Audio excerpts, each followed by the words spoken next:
Do you guys like the Deftones at all? I've been getting into them. Yeah. I haven't explored the Discog. Yeah, they're pretty tight. Have I? All the kind of Playboy Cardi clones are using them as samples, and they're pretty dope. They're kind of like a new metal version of My Bloody Valentine, like that big wall of sound kind of thing. People have told me to get into them for years. They're pretty sick. Nick Coletti has the horse tattoo. Yeah. Oh, word. From their album. Yeah. I tried to get into them. I just couldn't hear them, you know? That's really funny. That's really funny. Because of Def. the tones, you know? Def. Yeah, I really like that record label Jam. Jam? Yeah, Jam, the Rick Rubin label. I can't hear the first part. Get it? No, it's done. Cut this out? Yeah, Cut this out? I think it ran its course. Okay. How do we start? Before we hit record, I literally wanted to go, Lord, forgive me for what I'm about to do. Back on my bullshit. The Bugs Bunny flintlock pistol meme. Yeah. Mm-hmm. That's what we're about to do. We're about to piss some people off this episode, guys. So I was like texting with a friend earlier. And I was like, I was talking to them about they watched the last episode and were like sort of responding to some stuff, and I was like, oh yeah, like we're gonna flesh some of those sentiments out in the next one. And he was like, oh, I thought y'all didn't like plan ahead like with the episodes. And I was like, no, we don't. Like we just, most of the time we just go in. Did Charlie Parker play? No, for real though. It's like, it's jazz. Most of our recordings, there's no like set agenda or like, oh, we're going to talk about this and then we're going to talk about this. But I was explaining to them like, yes, some it's getting annoying having to sort of try and maneuver around certain tendencies, conversations, or whatever. So like next one, we decided that there was consensus. We were going to talk about the left. We were going to talk about leftism. If you want to call it that. And because I feel like there's probably a lot of people that watch the show that are not into that shit at all. And they just they've maybe seen some of the comedians we've had on, or they know us or whatever. And so they're just like, yo, this is like a cool Toonami show. Like, whoa. Yeah. And that's all they're basing it off of. And then they're just like, whoa, deep convos, you know? And maybe they don't. But recently, we've just been seeing cool, they're, well-intentioned people, but they're sharing and promoting the show, and they're going, oh, it's a leftist podcast. Right. It's a leftist group. And we're here to tell you that the left is corny. Okay. Right. And here's why. And here's why. We're not leftists! Just a big storybook opens. Chapter one. Dogmatism. Yeah. It's like the beginning of Shrek. No, but like this is maybe the first episode I can think of where there's like a shared consensus between the three of us of like, all right, this is what we're going to talk about. Let's talk about this. Yeah. Because this is like kind of annoying. Because y'all are pissing us the fuck off, honestly. Y'all are annoying as fuck. And also, you're embarrassing. You're embarrassing yourself. You embarrass me. I feel shame to be associated with you. Oh God. I was two different people. We're being very mean right now, but we're gonna get into it. We're gonna get into it. The nuances of it.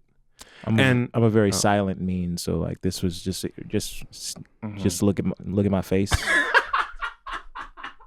just kind of acknowledge. When Yedoye looks this good, some mean shit's coming. Let me just tell you. There's just a lot of inner working going on. The gears are turning. I don't express outwardly very much, but like just trust. We're on our Destroy Lonely vibe today. Hostility here. Yeah. And I'll be honest from my side that it's like an overwhelming notion for me personally, because, and I talked with them about it before we started recording, people just have so many different understandings and interpretations of what the left is. They identify with left tendencies for all different sorts of reasons, whether they're honest about it or not. And so that means when you even just broach this territory, you're inviting just a lot of annoying people, a lot of, again, some of it's like people have really good intentions, but they haven't thought critically about why it is they're doing what they're doing actually. And like, I have different ideas about why that is, speaking from even just personal experience. Like, but the first thing I wanted to say is, for people who just don't know, and again, I'm finding myself saying this all the time, like, not to get into a semantics debate, because it's like, I'm always like, call whatever you fucking want to call it. I don't care. As long as you understand what I'm talking about, then we can move on with the conversation. But like, when we're talking about the left or like leftists, we're not talking about liberals. We're not talking about liberalism. And like, the distinction between the two is, a liberal is someone who still believes that capitalism can work in some way, shape, or form. In the US context, a lot of them believe in America as an idea. They believe in some form of nationalism or statism more broadly, and so on and so forth. And there's like people who kind of muddy the waters, who are, we would call left liberals. That's like social democrats, people who say like, oh, we should be like Norway and, Scandinavian countries or whatever. Some people who are social democrats think they're leftists, consider themselves leftists or whatever. Who gives a fuck? It's also like some people who just want healthcare call themselves leftists. It's just like, yeah.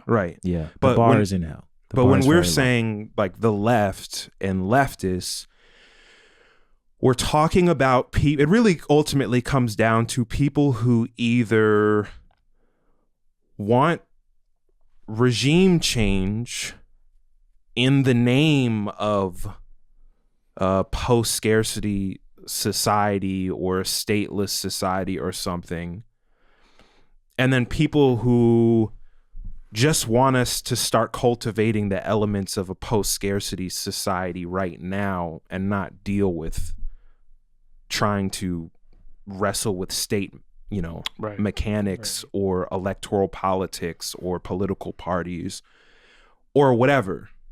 And I would describe those two sections that make up the so-called left,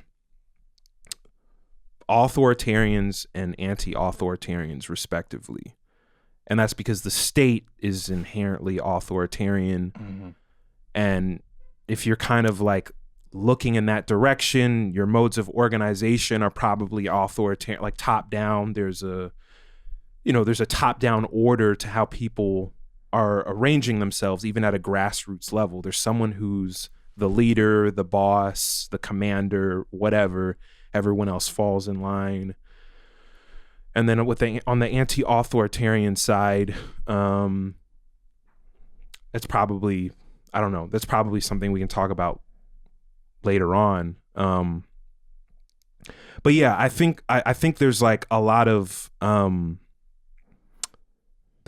things that come with entering left politics or space that people, actually, let me frame it this way. In the US, I feel like a lot of people carry trauma, their own personal trauma and their own personal issues into these spaces, and it shapes and informs and defines sort of like how they interface or interact with different organizations, different tendencies, different people. And it leads to these broader sort of trends that include like, the left inheriting the Protestant work ethic. So instead of sacrificing yourself for capital or a boss or a company. You're supposed to sacrifice yourself for the quote unquote revolution, or maybe it even is for a political party or an organization that you see as revolutionary. But then there's the white supremacy, there's the patriarchy, there's all these other things that are inherited in the space. But you're gonna find that, I feel like, kind of that permeates like everything. Yeah. But yeah, it's like, it's worth. Which part? The white supremacy? Patriarchy. All the conditioning. Yeah. And but I want to zero in on the Protestant work ethic thing, the Puritanism thing, because I call the left the Church of Leftism. Mm-hmm.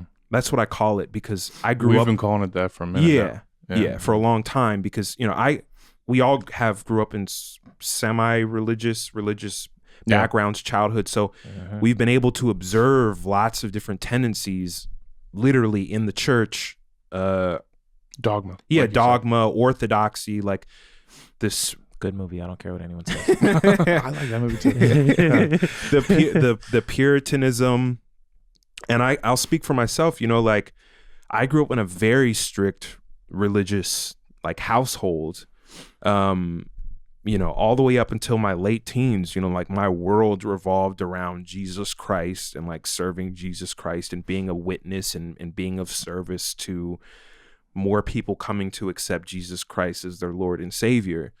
This same sort of energy exists with the left, to the point where we're doing this show and there's people who see that, look, they mentioned capitalism. They critiqued capitalism in the state. Oh, so they must be. And then it turns into this thing of trying to speculate on what category of left ideological thought to place us in. Right. Mm-hmm. And then the spaces that we're trying to open up, it's almost like they become spaces where they can come and promote their specific tendency or brain. It's like religious tabling. It's like, have you heard of our Lord Lenin? Have you heard of our Lord Mao? Or have you heard of, even with anarchist tendencies, it's like, we're going to use this to recruit people to the Church of Anarchism or whatever. Yeah. Bless you. I don't believe in He's allergic to authoritarianism. And I feel like been in a room full of moss for a fucking year, maybe. Dried moss. Yeah, and I feel like one of our goals, like we talked about it before we even went live with the show, just being transparent, like one of our core goals was to just like transcend all of that. Yeah. And try and like open up space where people can. And before I even go down that trail, let me just say, I get why that happens. Mm-hmm. Cause like it is like humans in categories, like it makes sense. It's like, there's so much information out there. I don't know where to start. I don't know what to parse. So I'll just start with this one thread that makes everything more, what's the word I'm looking cohesive for? Or more just like I can something I can bite and chew on. I can consume it, right? Digestible, exactly. And what ends up happening with most popular left tendencies is that because there's something inherently not holistic about them, people, what ends up making the trail to the liberatory ideas digestible simultaneously sort of like conditions, or rather allows bad habits, like or reinforces bad habits in people's sort of thinking or conception of what freedom is. Mm-hmm. We kind of talked about it in the last episode, because we've been saying like socialist and like socialism a lot in this one. And I just can't wait for the moment where that is not the entry point anymore. Yeah. Mm-hmm. Like, and I know some people might hear me say that and be like, what? What are you talking about? But it's just, apparently. You said what? Frieza? What are you talking about, monkey? But no, just like, and where that's coming from is just like so many of the isms and schisms, they obviously create all different types of openings to like finding other ideas, and that's like undeniable. But I'm also sensing that depending on where you start, it can really heavily shape the scope of your imagination, where you're ultimately going to end up, what you're willing to accept. And I think that's like really, really important to look at, taking in what we've already said about how conditioned we are. You know, so like when you're talking about socialism, you know, you're just the workers controlling the means of production. It's like, well, that's not all that will make up a better world and system, and more specifically freedom. You know, it's like I'm hoping we can get to a place where this is related to I had a meeting with some Japanese friends of mine, and like we were talking about sort of the for lack of a better word, universal power in zeroing in on hierarchy specifically as the entry point, and then tying that to the ecological or environmental, if you want to call it that. And I feel like that's like the next level. I mean, that's part of what like kept me from identifying in any type of way for a very long time. Right. Like when I didn't know shit, is like right. A lot of it felt like it was just people trying to figure out what genocidal maniac do I want to attach to my identity? Yeah. Like which guy who murdered a bunch of people? That's the other parallel with religion, like cult of personality, right? Yeah. You're saying all these isms on the end of single human beings' names. Does that not? Yeah. Is that not inherently batshit insane? I wanted like to crazy say to that, you? like, there's an intentional reason we don't say the words socialism very often. We don't say the words communism very often, or any of these things, or talk about them like that. That's been like that from the beginning, you know. Like, and the other thing is like I will say just at the beginning of this conversation, I was there before this. I was right there. So I have nothing but good faith about people watching this. Right. If you identify as a Marxist-Leninist, I used to identify as a Marxist-Leninist because I thought that was the most radical thing you could be. Right. And then it was also very popular. I feel like after the Bernie campaign, people were like, "Oh, I'm a Maoist now because our guy didn't get elected." You know, I had a friend say that, like, "Oh, now I'm becoming a Maoist." And it's like, and then they have this idea of like more libertarian tendencies being like unserious or whatever. So There's you don't tons even of cliche. You don't, tons of right. So you don't even dive into those because you're like, well, there needs to be, you know, there's never been an anarchist country or an anarchist Lenin. We need to have a guy, you know. So it's like, and there's so much there for someone who, there's a lot out there to consume, right? That doesn't require knowing much. Yeah, I think that's the danger. Is there's a lot out there for you. If you just say, hey, I'm into this thing, there's a bunch of people who are also only in it at that shallow level that are willing to send you videos and books and shit like that. It's almost like getting into a music genre, almost, or like any aesthetic. It's like it's the form and content thing. It's like it's like there's just so much. Yeah, it's like a scene. There's so much out there, and it's because in general, we're so divorced from like the actual roots of most things now that people are not really doing the work of really laying out what is this shit? What does that even mean when you say you're a Marxist-Leninist? They trust their friends too much, man. You know what I know? You start to clock patterns in certain people's modes of like divulging information, and like number one thing I've noticed that I'm like, I shy away from every time. If every video you send me is in black and white, I'm not doing it. If it's just Ken Burns style editing of like soldiers, This reminds me of another important thing, and I kind of alluded to it just a few minutes ago, but like, because I was speaking to like not interrogating like why it is that you're wrestling with or inspecting certain ideas or whatever. It's like, that's another part of like the left to me, is there are people that they come in and they're like, well, I want to zero in on freedom.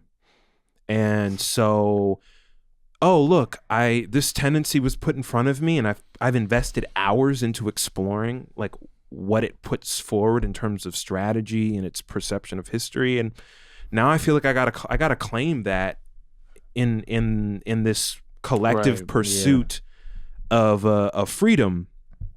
And but then there are people who they say, well, I want freedom, and then they do sort of like what you did, where they go, look, I'm not gonna stamp myself with whatever, because I have a feeling that whatever freedom is beyond. It's somewhere in between all of the stuff all of these people are saying, right? You know, and like it's also this like skepticism or weariness towards people that are saying, this is the answer, this is the only way. Speaking in absolutes about every single detail about what the strategy is or what's going to happen where. And the other thing I wanted to put out there that it's related in the general sense. It's not related specifically to what I was just talking about, but I want to put it out there before I forget.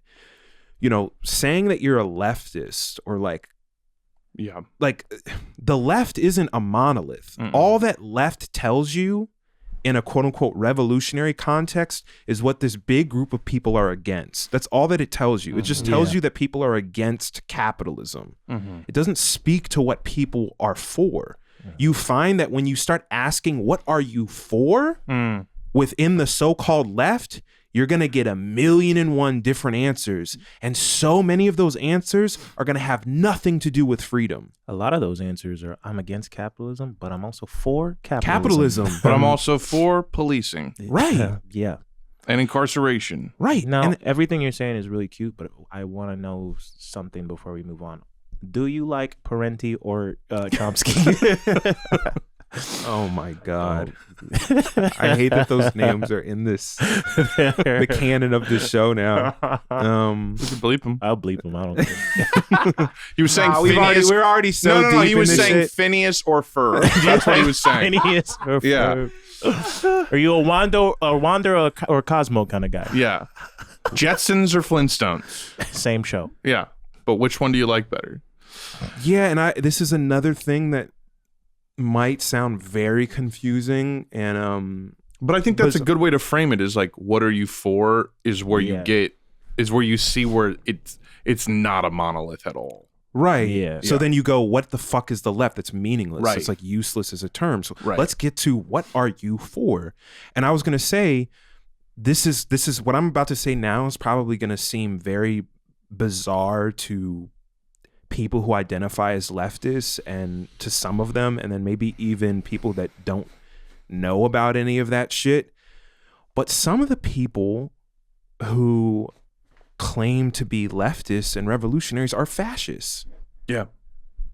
Are fascists. And there's some leftists who, because they have this like party line protected, like we have to protect the family thing going, when liberals or reactionaries, neoliberals, conservatives like point to Mussolini or like Hitler and like National Socialism, and they're speaking to authoritarianism at the root of it. Right. They feel this need to be like, no, that doesn't, that doesn't exist, because they think the implication is like, and some of them are trying to in bad faith say that a lot of leftists are really, they're in cahoots with Nazis and like white nationalists or whatever, and they're intentional about it, and like that exists, but it's like really fringe. The more insidious thing is the majority of the so-called left who embrace the nation state, embrace hierarchical modes of organization. They embrace literally most of the stuff that fascists are for. Yeah. Right. Yeah. But they just think, oh, well, no, a different leadership can do things differently in this context through these modes of organization. And it's like no one, like at least here, no one's arguing that authority and hierarchy are just like, that's authority and hierarchy in and of themselves are not going anywhere. They're going to be here. But it's a question of, are you interrogating it? Are you creating modes of organization that to counter it? Yeah, keep it at bay, that check it, or that even are even just transparent about where the authority and hierarchy lies, and are you lending yourself to spaces that are trying to cultivate new methods that, like, in a scientific way and methodology over time, figure out how to interrogate it, how to keep it at bay? It's like an instinct thing. And like, if I was gonna sort of like hit on any point in terms of why I personally don't want people watching this shit and going, ooh, left is a BreadTube, blah blah blah. It's like, it's on that point. It's like the so-called left. Most of the so-called left just does not like have a fundamental understanding of these things, right? And and where they do, I would argue most of them, they're really holding on tightly to authoritarian ideas and modes of organization, and they really think that like this is the way to go. Even in the more like innocent context of someone who's, who we would call liberal, who's just like, oh, we gotta vote for a progressive politician or whatever. You are a part of an authoritarian sort of like when we're talking about politicians and getting them elected in the state, it's still a top-down conception of how we're supposed to get out of this mess. And I mean, this is kind of the thread we were pulling on last episode about categorization and how that just causes more polarization. And something that really clicked for me, I mean, a long time ago now, but something that really clicked for me is, you go to a conservative and then if you're a authoritarian leftist, whatever that means, you go to a conservative and start describing what you want.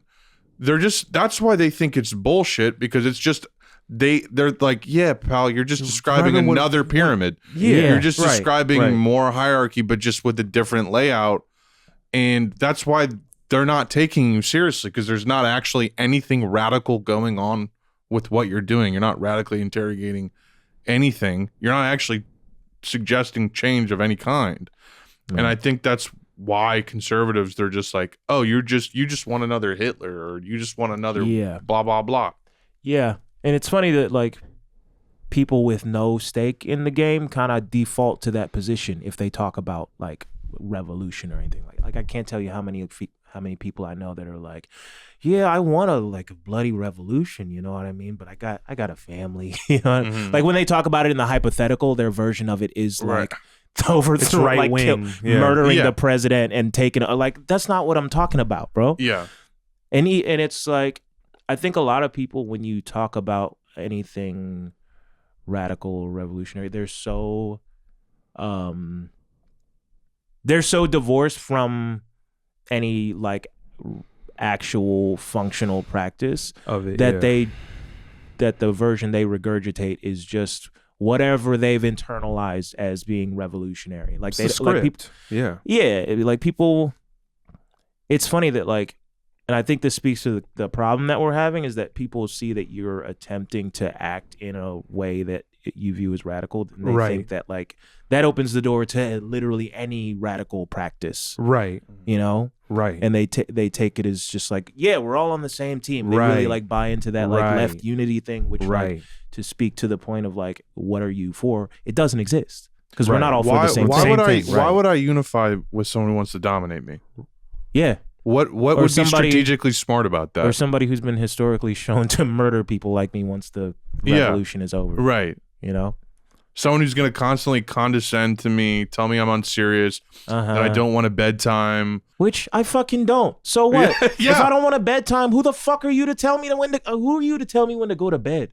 Right. I don't want homework. I don't want to do homework. What the fuck? Like, what is wrong with not wanting those things? But you're like, being funny, but like seriously, like what you were saying earlier about work, the obsession with work, the deification of work, of labor, of being a worker. Yeah. Right. Who the fuck wants to work? Yeah. Corny. Like, corny. I'm sorry, the working class shit. Yeah. Right.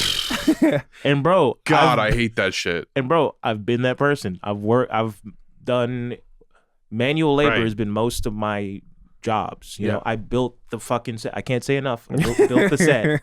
I know how to do shit with my hands. But to just glorify that and like deify that position and say like you just got to work for the sake of like carrying the valor of a working class person, fuck that. Well, I can do these things, but I've always hated going to work. Every job I've ever had, I've hated. One other thing, like and we could, like you start to see, we were talking about last episode about sort of infantilization of like the average person. Thank you. They're very disenfranchised. They don't have skills. So you're seeing this overcompensation of online, typically online white men, being this LARPing as this working class 5 easy pieces like blue collar guy, and that's why they can hold reactionary ideas and say reactionary things and say problematic things is because but I'm working class, and the average working class guy is just as fucking ignorant and just reactionary as I am, and everything's class, so fuck you, and it's just like that's such fucking garbage. And it's yes, particularly with white men, it's a thing, but obviously it's not exclusive to white men. And that's where I would broaden it out and be like, there is 100%. And when I'm saying like petty bourgeois here, I'm not just talking about people's material reality. I'm talking about a fucking mindset. The so-called left is filled with people that have this very petty bourgeois like mindset and way of thinking. So for a lot of them, just them having access to some of this liberatory knowledge and information, it's like when they cross that force field, there's this sort of like implicit subconscious, oh, I'm elite now. I'm elite because I know this I have class consciousness. I have class consciousness, and I have this special information. And now it's on me to liberate the people, not help people liberate themselves. I have to liberate the people now. These dumb idiots. Wake them up from their sleep, from their slumber, and carry them into the future. I am the revolutionary elite because I illegally downloaded a bunch of articles off JSTOR. I'm the vanguard. The vanguard. Right. So there's like this elitism. You don't know D'Angelo. This isn't just exclusive to the authoritarian tendencies. The same shit exists with the anti-authoritarian ones too. The anarchist tendencies, the anarchist organizations, whether people are fucking more discreet about it or not, And I think the through line is dogma paired with bad faith. I think that's where they connect, because it's just like it's that militancy, but combined with the worst faith possible. But here's where this is where the religious tie-in is, though, and that digestibility tie-in is, because that's another part of it. It's people who they got their sort of package deal intro to how the world and these systems work. They become self-righteous about that. They carry on those elitist sort of like ideas. Right. And then now they're looking to the rest of the world, the rest of the poor and working class, which most of them are a part of too, as if they're just potential converts to their specific way of thinking and conceiving of how we're supposed to get out of this mess. The parallel is crazy. And let me also say another thing with the fucking left as a whole. I'm sorry. Big abstract philosophical existential ideas about how fucked up the world is and how we're supposed to get free are not enough reason for me to just step into a room or organization with you and do things with you. I care about there's cultural dynamics to it. There's temperament dynamics to it. Are you a fucking asshole? Right. Because you can have all the right politics on paper and be a fucking asshole. Right.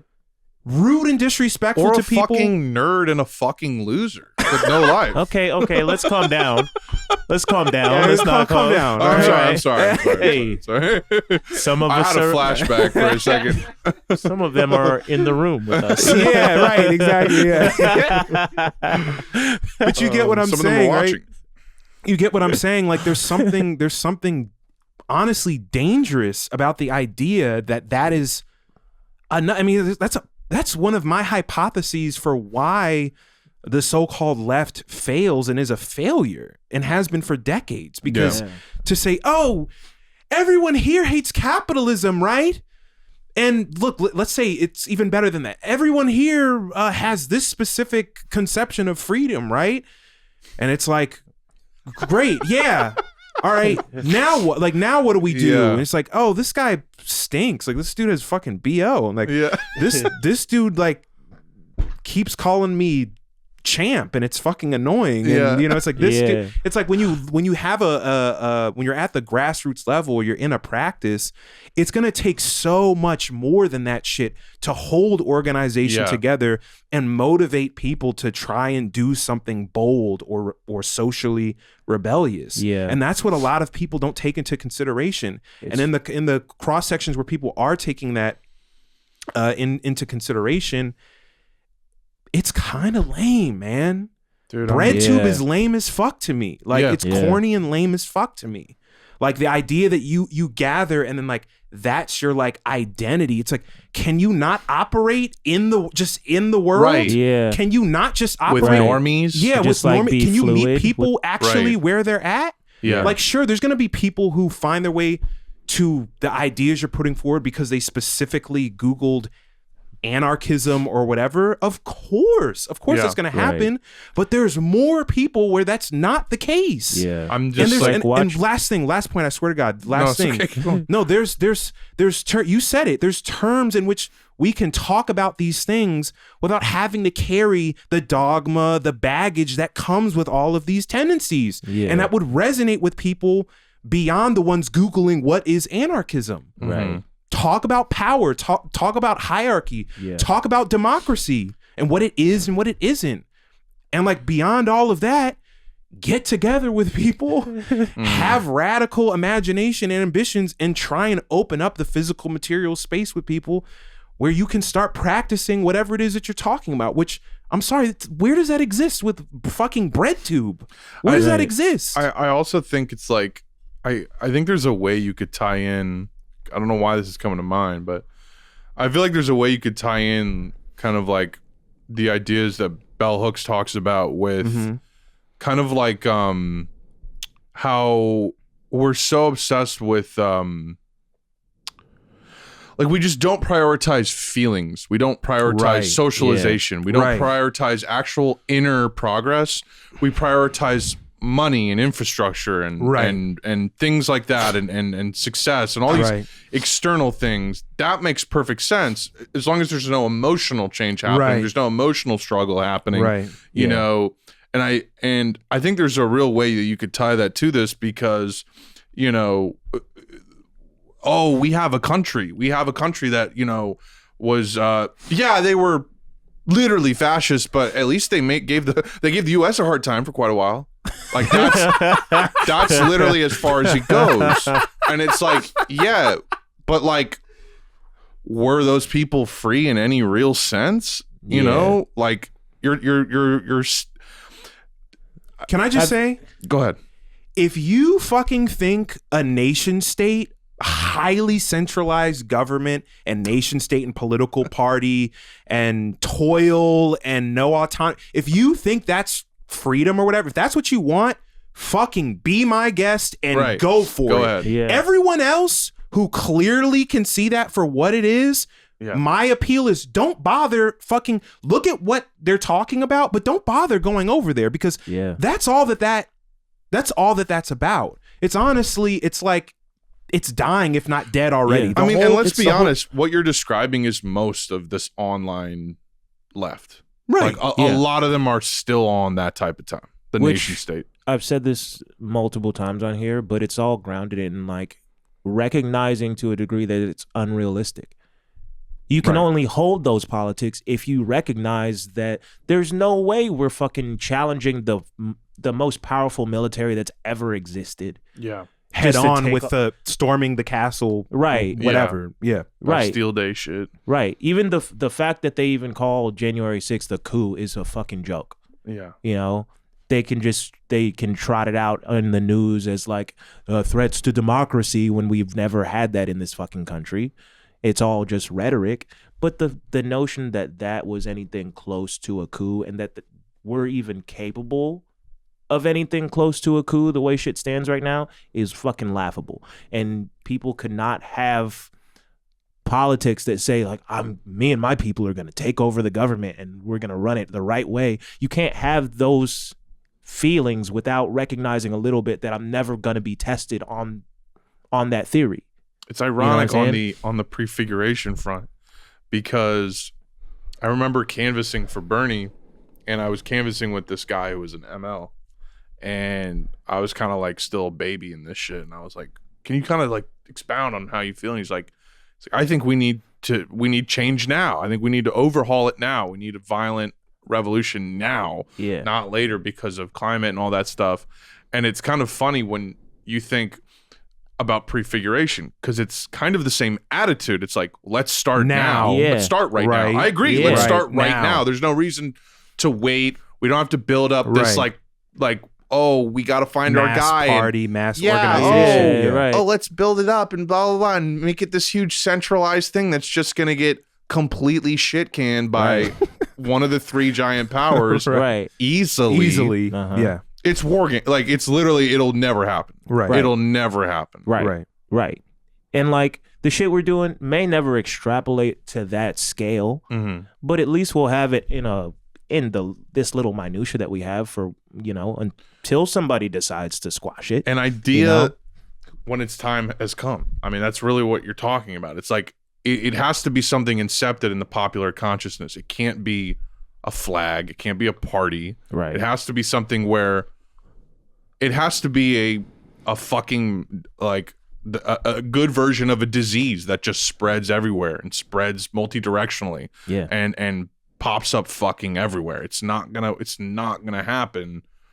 Yeah, storming the fucking Congress or some shit. Right. I have the urge to like, for people who have made it this far into the video, I haven't clicked out of it, just sort of like, I know that there are some people who are going to hear some of what we're saying, and we talked about it beforehand and go, they're reactionaries, or they're just like, they're reactionary post left, like they've kind of given up on the left, so now they're slipping into this slippery slope territory where they're going to ultimately end up embracing things that go against the will of our immortal science. Right. And I want to speak to also people who might be feeling defensive at the way that we're talking about the left or leftism or whatever, this idea of like a left.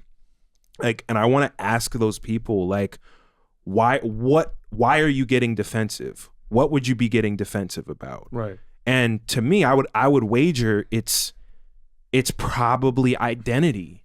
It's identity based stuff. It's they feel that their identity as a leftist that they've held, they got the merch, they got the t-shirts, they've told their cousins and their family members, this is me. Tattoos, they've invested in that identity, and now you're insulting that. And you're insulting this, again, thinking monolithically, the centuries of struggle and the people who died and sacrificed, for us to get out of these systems. You're insulting that legacy and you're shitting on it. You know, or it's dangerous because you're saying right-wing talking points, or like, oh, you're opening this is CIA propaganda, what you're saying.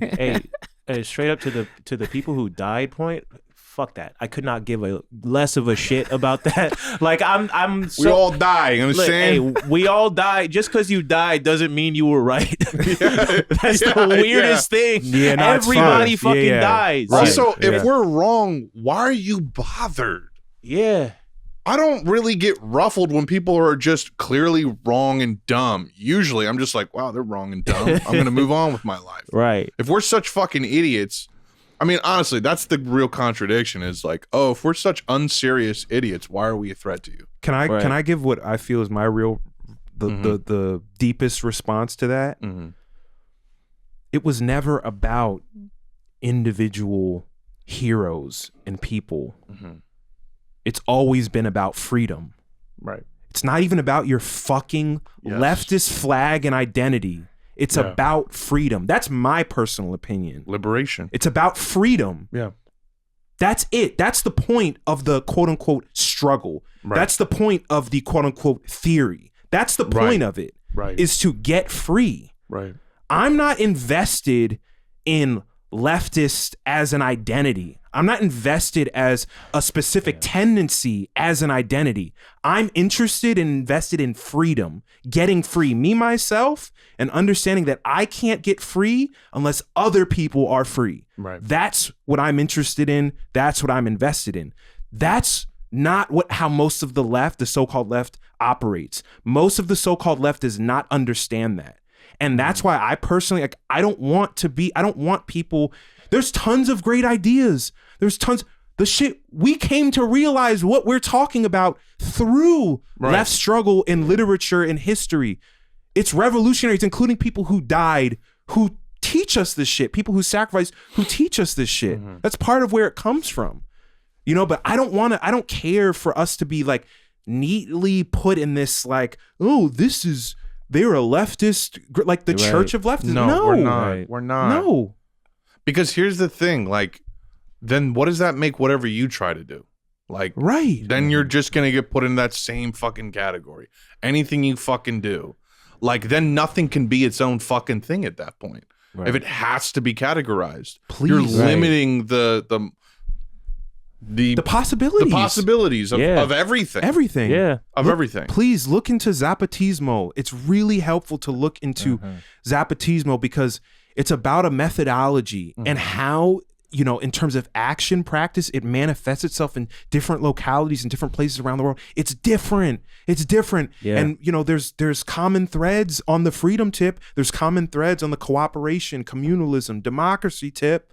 But the culture, the expression, how you relate to the land, it's different. It's gonna be different. There's no one size fits all. And I think that's the lesson in this. It's a hard pill to swallow. Yeah. There is no one size fits all. Even to try and perceive and break down and understand our reality, it is so complex and so different. And the best that I feel like we can do is cultivate that instinct in ourselves and that instinct, it leads to analysis. It leads to a specific critique that you might have in a particular context or how you perceive the world. But no, there's not this bite-sized, easy. And you want that. You don't want it to be simple. Right. Every fucking thing you've gotten mad about how there's not nuance on the internet anymore, how there's bad faith, how there's all this shit. It comes from that same instinct to categorize and to oversimplify things and to not see the nuances of things and see things from a greater level, a systemic level. Yeah. Right. Like, I mean, that's everything in the world, down to the ecological shit, you know, down to like monocrop cultures and shit like that, you know? It's like, I think people look at that and say that's just specific to crops or farming. Or ironically, no, there's a science to this. There is a science to And the fact that they call authoritarian shit scientific socialism is a whole. That's the irony. I mean, because it's like to have a greater diversity of thought actually benefits everything. It benefits it all. Yeah. Just like a biodiversity. And to have more complex relationships than just like this vanguard party led us to freedom and now they rule over us until they decide to dissolve themselves. Like, what the fuck is all of this shit, man? Right. Can we just develop organically in ways that we see fit and like, you know, just fall into the places that we naturally fall into? You know, find the roles that make sense for us and just like extrapolate from there. Do things as they come organically. We don't have to have this people provided a lot of, as you said, people provided a lot of background for us to get here. Right. But it doesn't have to be this dogmatic just like rigid system. Because if it was so prescribed, right, would it not have happened by now? Right. In all of the times that it's been tried. Right. Can we not? Whatever it is, yeah. It's like, in all the times that it's allegedly been tried. Yeah. But like at a certain point, and that's part of what like we talked about this before the show. That's part of why I think, because I went from like very quietly identifying as a socialist but not knowing what the fuck I was talking about, straight back to just like letting go of the label entirely. Right. Because you try to have that conversation about socialism as a philosophy, and the first thing people want you to do is defend the legacy of some shit you're not even fucking interested in. Right. You know? Right. I don't give a fuck about Stalin. I'm not trying to build a state. I don't even know how to do that. I don't have. I mean, I gotta say, it's Eurocentric too. That Huge. dynamic that you're talking about, Yeah. and it's meta. Yeah. There's a neocolonial thread in there too, and that when you say shit like that, I don't give a fuck about Yeah. Lenin or Stalin. They point to third worldist movements. They point to Sankara. Yeah, they talk. They somebody like point that, to yeah. their the black ones that claimed they liked the Europeans. So you gotta. Yeah. They're completely ignoring the fact that all of these things are founded in are rooted in indigenous traditions that Right. existed way before any of that And it's shit. like, fuck a state. know? A nation of people, even an ethnicity of people, are not a monolith. Right. No. They're not. Right. They're not. Right. And you another know thing. that. Yeah. Like, you know that. That's Yeah. another thing with the so-called left. But Italians make it a pizza. That's another thing with the so-called left is identity gets brokered around for different political agendas. Yeah. And it's largely white people. They're Yeah. finding their tokens that represent their Right. specific brand and their Right. specific sect. Right. And they're saying, you should read him. Yeah. You Yeah. should look into him. And it'll serve you. This is what really serves you. That's the the point I was going to make regarding dead people, is that people do that to black people all the fucking Right. time. Man. Right. They hold dead black people over our Right. heads, Right.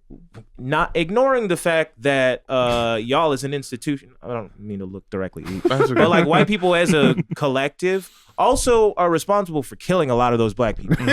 So Yeah. it's like you can't then kill people and then trot out the convenient narratives that are attached to those people that you killed. Right. You know what I'm saying? Well, to Connor's point, it was also black people and non-white people that killed a lot of these people. these too. people, yeah. So it's like just to the point. Yeah. It's just hypocritical It's just on not that so simple. on It's so just Right, many it's that not levels. that simple. Doesn't Yeah. work that way. Yeah, it right? Doesn't work that way. Right.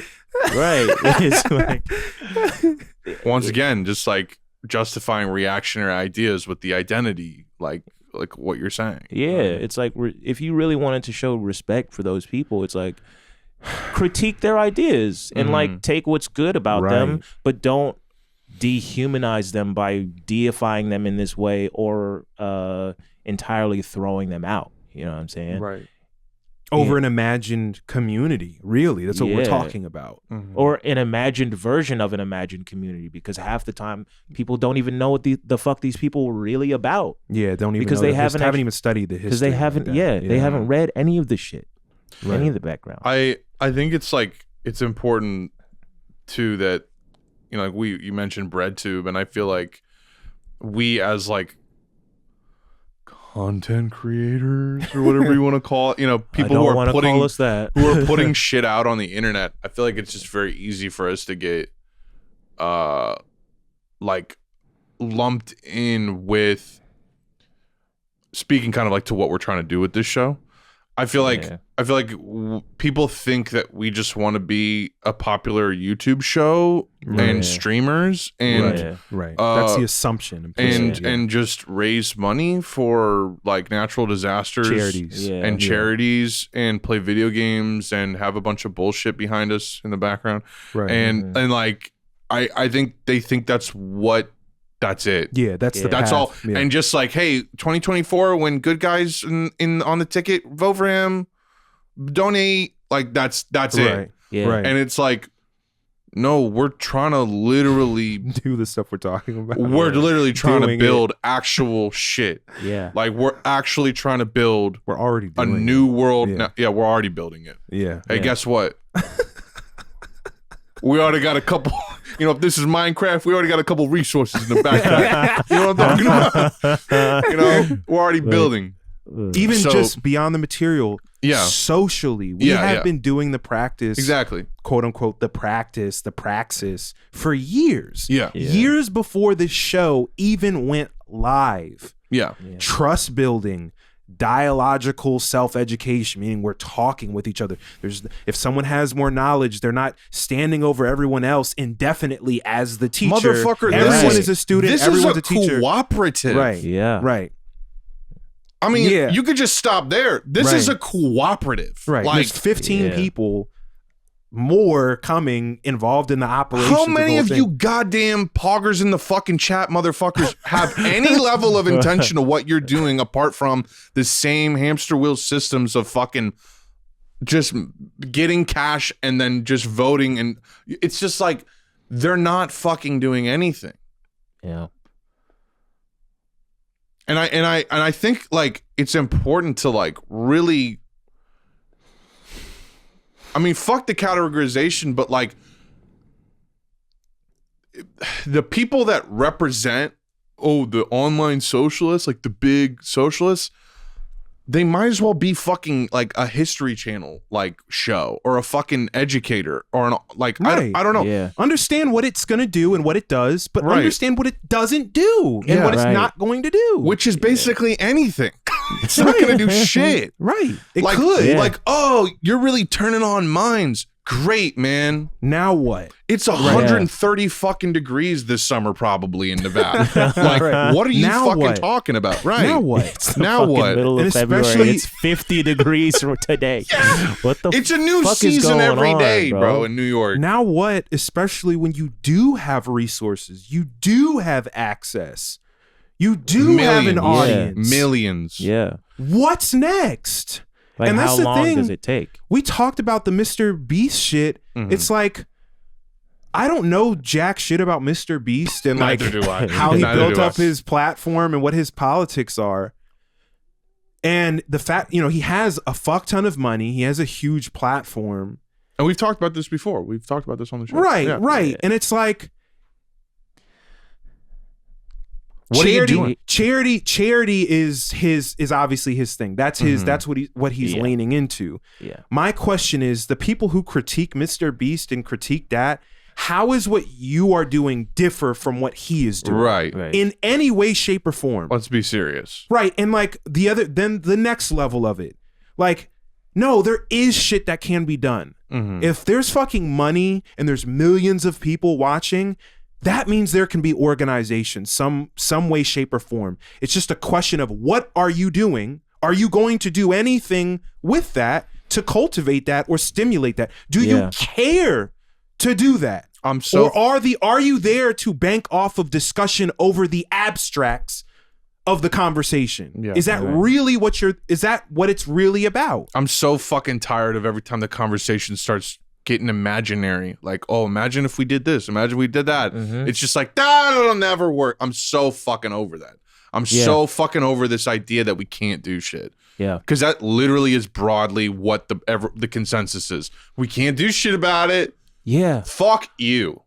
Like, literally, fuck you. Right. And I don't know where the fuck that comes from. Like, why are we so fucking sad? Because if you can do something about it, you're killing yourself by not doing something about it. Yeah. Right. You're blowing your own fucking brains out. Yeah. Right. And that is a hard pill to swallow. And it means you have to do something. Yeah. And I don't like I this gotta struggle. get up and stop. You have to do something now. Oh no. Right. Oh fucking no. Right. I gotta shut off OBS real quick and fucking get Yeah, out I of the gotta do house. literally fucking anything with my life Yeah. that is beyond this like consumption logic of our lives, which is just sit back. Everything gets fed to you on a conveyor belt in exchange for your little dollars. Right. And I regurgitate the same ideas just so whoever's coming by asking if I believe in God, the God of socialism or whatever, fuck, doesn't shoot me in the head. Yeah. You know? And I'm gonna say, I feel like it is important to interrogate and poke at the leftist identity thing on this point, because that's a part of like the Jedi mind trick hand wave, you know, of it all. The leftist activists. Because that's all that it has to be, is a brand. That's all that you just have to know how to say the right things and try the right things, whatever that is in your conception, and like that's good enough. By the book, mind you, by the traditional leftist book, not new ideas, not novel ideas. No. You have to claim the identity, then do it by the traditional book, and that is good enough. You know, like charity presented as mutual aid, you know, showing up to the, you know, the local reading group, which there's nothing bad about doing these things, but it's just a waste of time. That's all. If it's a waste of time if you're concerned with this liberation freedom thing or the revolutionary thing. If you want to just like read about better, you know, like, oh, wouldn't it be nice until you fucking die, then go ahead. But here's what it also does. It creates a scenario where the people with the mics and the cameras and the huge following, all they have to do is perform. That's all that they have to do. Socially perform. Yeah. Claim the label, perform, and that's the metric by which we're discussing what's going on in the world and what's going to happen. Implicit in that is also waiting for those people to do something for you, to hand something to you. Yeah. Because the average person sees that and says, well, good for them for doing something. Yeah. Right. Because they don't know that nothing is actually being done. I think if people really understood how much money some of these like leftist streamers are making, the millions they're raking in, and what you could do with a fraction of what they get in a year, in a month probably. Yeah. And what seeds you could plant in the ground that would be ironclad, like literally would be a brick laid. What you could actually fucking do, I think it would make your fucking skin crawl, honestly. Yeah. It would make you question the left. Yeah. Yeah. It would make you question the left. Yeah. It would make you question the label leftist. Yeah. It would make you go, that's probably meaningless. Yeah. Yeah. Yeah. Oh, that's great that you believe that shit in your mind. That's great that you believe that thing in your mind. Yeah. What are we going to fucking do? What are we going to do? You know? And our answer to that is Spark. Platforms like YouTube, Patreon, Spotify, they're all ass. They don't respect your privacy, they're riddled with ads, and they're completely silent and unreachable when you need help. Have you ever talked to somebody at YouTube? Think about that. I sure haven't. To top it all off, we don't control them at all, despite being the reason they exist. So that's why we're partnering with a design and development agency called 400 Million D&D to build our own cooperative alternatives that bring the best features of all those platforms together and that we can control together too. We seriously got to have an exodus to some sort of digital Zion that we built ourselves. Somewhere where all of us can actually have a say over the technology that we're using to communicate with each other. For more on how you can support us all in getting off these shitty platforms, visit opencollective.com/digital Zion and tap in. Just because these dystopian systems are eating themselves alive doesn't mean they got to take us with them. We should talk about Spark. Yeah, no, that is a good segue into Spark. If anyone watched episode 23 with Zach, it was the Christmas episode that dropped. If you watched until the very end, there's like a little teaser trailer for this program called Spark that we're basically developing within 400 million. And it's kind of a mix of research and development around developing eco communities. And for people who are unfamiliar with the concept, I think Bookchin got it from someone else, but Murray Bookchin, when he presents it, you know, he's basically talking about a community where people know how to basically cooperate and coexist with each other, as well as the non-human natural world around them. That's the simple way to put it. Yeah. But it also is it can become a counter-hegemonic building block, you know, for a parallel society and system. If you open up a certain amount of physical space and land and housing on that land, you decommodify it through various legal structures, and you bring people into these communities based upon very specific principles, and also one of those being usufruct, meaning it's not about property, like where it's buying and selling things that shouldn't be commodified to begin with, but rather where it's about using whatever is there. And if you're not using it, someone else can use it. But it's also when you open up that space and people can, there's no landlords, there's no bosses, and people can cooperate around their specific skills and their labor to meet their communal needs in that space. It also presents an opportunity in the context of global capitalism for people to generate resources that they can then use to expand on that decommodified space. Feedback into it. Yeah, horizontally. Yeah. So the idea is if you can keep inviting people into that dynamic, and there's trust there, and that's a conversation in and of itself, trust, and how you actually connect with people to build within that way.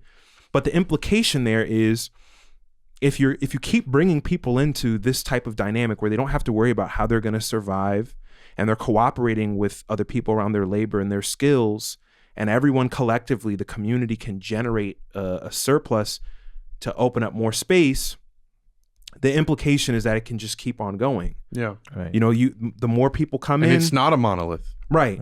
It's not a fucking centralized monolith. So it goes node by node by Right. node by node, federating with each other. Right. It's like there's a limit to the scale of each particular eco community, but everyone is still connected to each other, communicating with each other, relating to each other in a cooperative and democratic way. Right. And you know, there's a million and one different points in there that are important, you know, connecting with indigenous people in that process, you know, taking into account, you know, the reparative mechanisms that should be in that process. So it doesn't just end up being white people being like, look, we figured it out, everyone, and then taking up everything. Yeah. But that's the idea, you know, like that's the concrete idea. And for us, we're in the context of the arts and entertainment. So we're building with cultural workers, you know, developers, game developers, illustrators, animators, writers, actors, the whole shebang. And I think what people don't get about this too is like, you know, this is good to have for people that aren't even fucking living there. Like, this is a good thing to fucking have in general. Like this is just like, for example, like I live in New York, but if there's an eco community that I know, like I'm part of a federation of, and I know that there's shelter and there's housing there and there's creative infrastructure. And I mean, it's like insane the implications of that. Right. We're creating our own safety net. Yeah. And then in the best case scenario, we're creating fertile ground for a new system. Yeah. Something that can weather the storms that are to come, various storms that are to come in our lifetime. You want a fucking example of it working? We're working on that. We're working on that. I mean, literally, we're building this right now. Right. Yeah. What we're talking about in literal material terms, we are building this right now. None of us are millionaires. Right. None of us are millionaires at all. And we're doing this right now. Not even close. Not even close. Not even a fraction. Cannot stress enough. Not even close. Not even close. People, trust me. Trust me. I'm very broke. Broke Donald Trump. That's a fun character. I don't want to go out tonight. I'm saving money. Yeah, I mean, like literally, like that's what makes us lose our fucking minds. Right. Watching this is because we've been on this shit for 3 years now. I mean, he's been on this shit for fucking God knows 7, 8 years. I mean, it's like who knows? Yeah. And it's like when we watch millionaires, multimillionaires, in a half hour raise $500,000 for some relief fund, right? And that is all going to go towards bandaging the effects of either climate change or, you know, state versus state warfare. And by the way, they have so much money that it's not an either or thing. Right. $500,000 to that, and they still got millions in the bank to put towards the shit we're talking about. Right. We're talking about people that are set for fucking life. Doing nothing with what, like, how are you gonna sit there and listen to someone talk about a business doing shit with their surplus value when they're not doing shit with their surplus? I mean, are we fucking insane? And mind you, we feel insane. We feel like no one's on this shit. Right. Yeah. Like,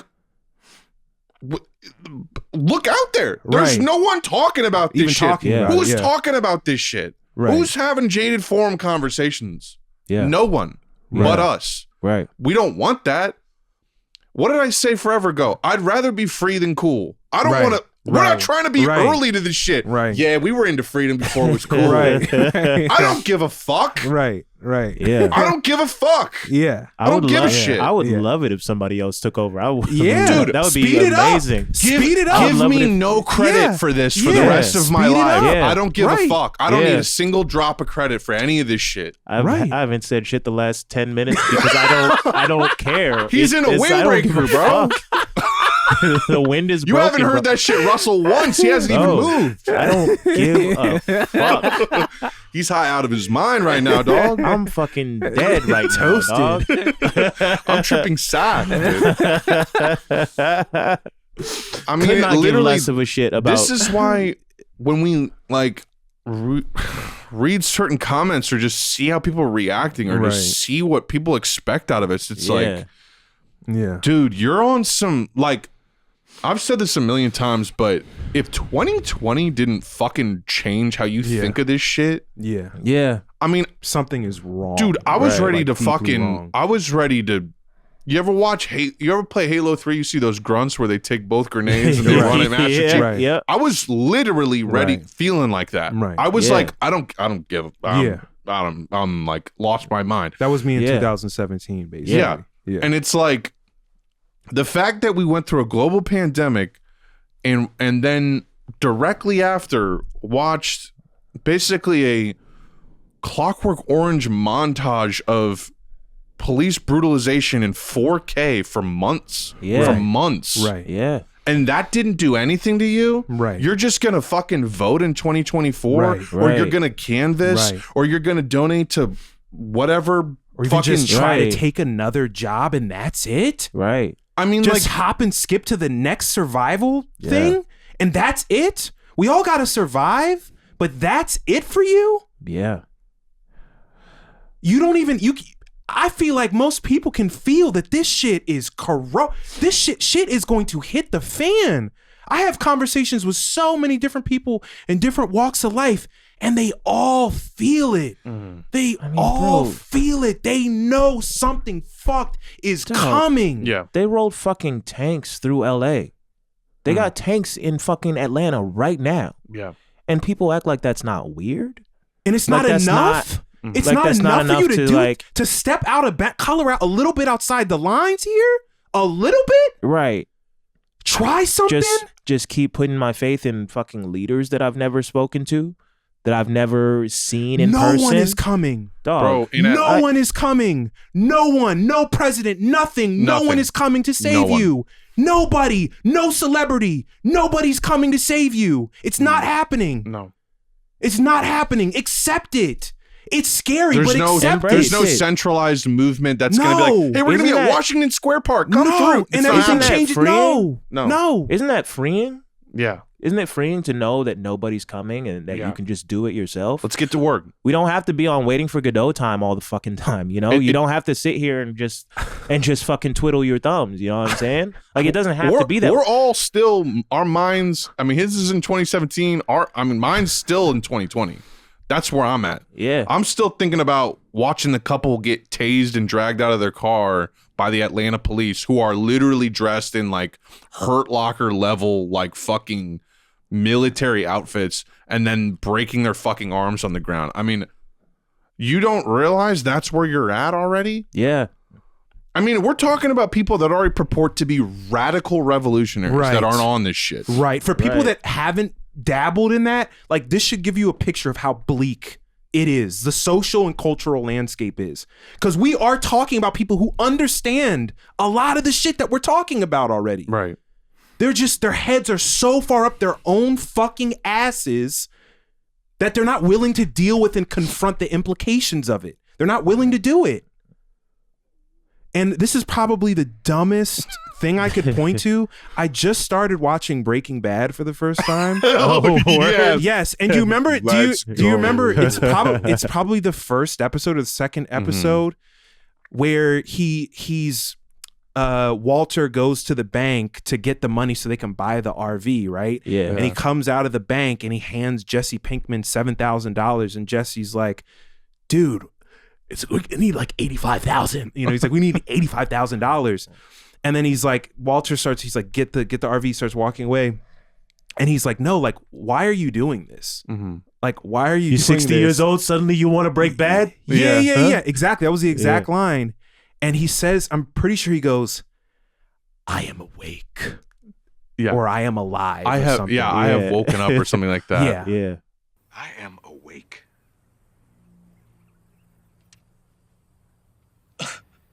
What? Like, Yeah. and it's like, it's that kind of like, you have to have that sort of break Walter White, yo. without cancer in the mix. Ideally, you have to have that moment where you're just like, Yeah. no, I'm seeing what it is, Mm-hmm. and I'm making a decision about what I am going to do from this point on and forward. I'm not just gonna sit and wait. I'm not just gonna go along with the currents and hope that something happens. I'm going to do everything within my power to figure out what I can do with other people. That's the crucial part. Yeah. Other people, to try and do something radical for myself in a way that serves other people. It's not some Mother Teresa shit. Right. It's not you're going out and you're gonna heal the people and you're gonna such a good person. That's help bullshit. yourself. Yeah, help figure out how yourself. you help yourself and other people indefinitely, in perpetuity. Yeah.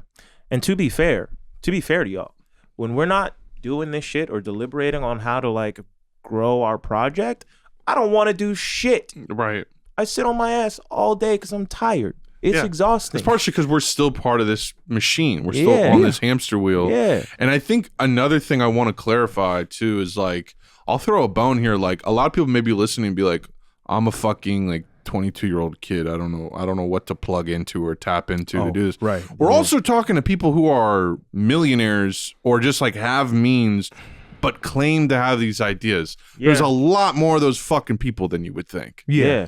Got a lot of fucking money to put where your fucking mouth is. Yeah. Right. Got a big mouth. I mean, and Put we're your not money just in it. talking like a couple mil. Eat like, that money. we're Eat some of that talking money. bills. Like, there's people who are fucking loaded. Right. Yeah. I mean, it's crazy. Yeah. And I want to say on that point, there are people who are watching this who are naturally going to also go, "All right, I'm ready now. Like, how do I plug in? It's already been happening. How do I plug in to what y'all are already doing, or how can I help, or whatever?" And a part of our current struggle right now is around capacity and around resources, because we're still living under capitalism. Right. And we're taking our time because of this trust factor. We're not just trying to build with any Joe Schmo who's like, "Oh, I agree with you. Let me," whatever. No, we're trying to get to know who everyone is. Refer to the first half of this conversation where you say you can still be an asshole. Right, exactly. And so I say that to say, you know, I also understand so much of what we're talking about feels abstract and is going to feel more abstract for some point in time. But I want to underscore, when we do have buildings and production facilities and homes or whatever, that is material. Those are material things. It doesn't speak to the social relations, the social being socially liberated. That's the point of it. Yeah. That's what you have to show. And that's harder to capture, isn't it? It's harder to be like, to take a snapshot of that and be like, see, you get it? Right. Yeah. The best that we can do is articulate over time what we're doing, communicate what we're doing and through various means, and then to also do it. Yeah. And it's fucking hard. It's challenging. It's funny. I compare it to like, I've had this thought a couple times recently. Is like, you know, you watch bands break up all the time. I feel like, and you're like, oh, they were making such great music. They were materially doing all this crazy shit. Yeah. But they didn't ever talk to each other. Right. They didn't know each other. Right. And it's like, we're making this a band that doesn't break up. Right. Like, if anything, it's the opposite. Many podcasts, they don't talk because they're like, let's save it for the pot, which we joked about. Yeah. Right. Yeah. No, but these like, conversations are literally an extension of the conversations we have privately and have been for years. Yeah. You know? Yeah. But the other thing in that, and we've said it before, but I want us to elaborate on it. You know, no one has to wait on us. You shouldn't wait on us. You shouldn't wait on anybody. Yeah. You should think very critically about who you already know, even if it's your fucking family, even if it's your coworkers. And to be real with you, speaking from my experience, it's a protracted thing. You're going to have to work on some people for years. You're going to have conversations with them for years. Keep putting nuggets to them before they start to internalize maybe some of these concepts or whatever. But the idea is look around what you have already, who you know, especially if you have some skills. You know, you have some skills at your disposal in terms of labor. You know, you know how to work with your mind and your hands and to do something with your spirit, and start having these conversations with people and put it in those simple terms. Do you not want to have a boss? Do you not want to have a landlord? I have an idea on how we can figure that out together. Yeah. Are you by chance a creative laborer and know like 8 to 10 other fucking people that literally live off of doing that shit? But you're all atomized. Yeah, you're all unorganized. You're all each on a hamster wheel where it's like it's about the salary and the wage for each individual person. What happens when everyone puts their brains together and goes, yo, I can do this. Yo, I can do this. Yo, here's what I'm comfortable with. Here's what I'm not comfortable with. And then you all come together. In some cases, people might already have resources. They might already have money that they can put together. Yeah. Or they're like, hey, fuck it. My credit's good or whatever. I'm going to take out a loan for us to do this thing. And then you figure out how you're gonna work out the logistics of the labor after you've gotten the space or whatever. But the whole point is to get yourself fucking free. Yeah, get off the grid, get off the matrix. Get off the hamster wheel, and then don't continue to build in isolation. Find other people who are trying to do the same thing and federate, fortify yourself, reinforce that logic. And that will have material implications. That is crazy implications materially, and can have more implications for more people, and not just here, all around the fucking world. Yeah. It really is. The particulars, you know, if we went into a conversation about the nuances of decision making and governance and like business and like the math part of it, and you know, organizational process stuff, like, yeah, there's like more granular details that are worth discussing and looking into and like, you know, reading about and learning about, but that's the start. Yeah. Like that first part is the start, you know? I mean, if there were enough people even just doing that, just moving in that direction. Oh my God. Yeah. Oh my God. Yeah. It'd be crazy. Shit would Are you kidding me? Because, you know, though we are saying you shouldn't need the material to justify a want for freedom, like the material will come if you fucking do that. Like, the material implications are fucking huge. Yeah. If you build something that's literally built to sustain yourself. And it's not like, oh, I'm getting all my friends together and starting a production company that'll just be another enterprise that makes money, and that's fucking all it's for. I mean, bro, every day I think about just the levels of creativity that could come from just being secure in a location. Right. I personally, I don't know about y'all, I think until I lived in New York, never lived in a place for longer than 3 years. Wow. Even before leaving home for school, never lived anywhere longer than 3 years. And like, it does something to you psychologically. Definitely. You know, you just everything starts to be about just mentally ensuring that you feel secure where you are. And it doesn't just come. You can't like just will it into existence where you're at. You know what I'm saying?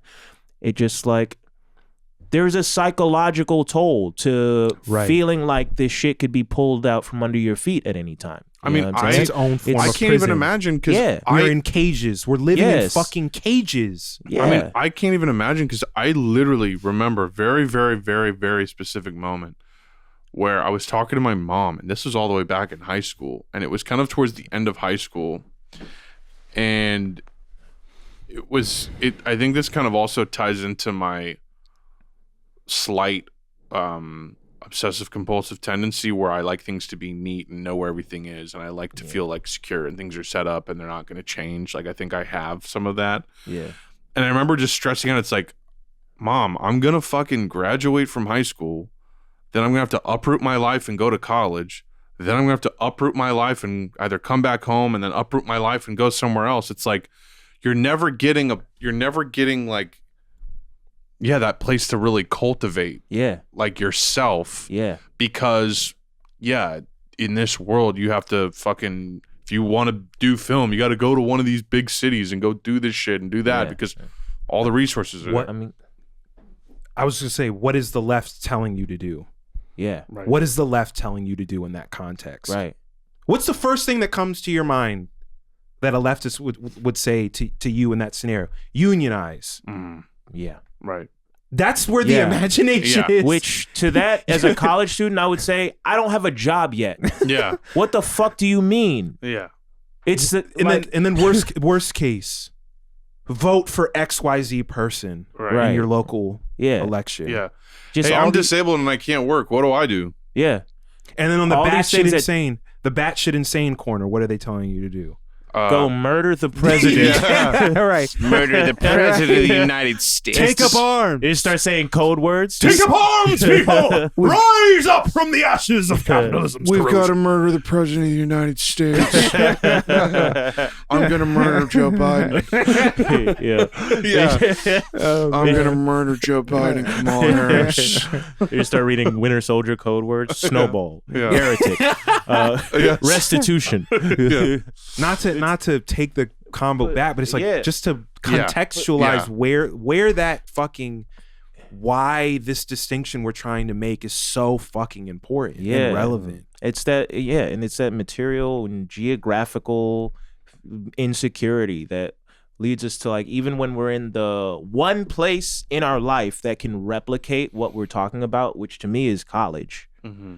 We take it for granted. We don't use it for what it can actually be used for because we've never fucking had any semblance of freedom until that point of our life. Oh, it's because we're starving for air. So we can finally go, oh my God, high school was living fucking hell. Let me take this year to smoke some pot and play some video games and just relax. I've been in prison. It's a vacation. I've been in prison for 18 years of my fucking life. I'm just happy to be outside. Yeah. You know?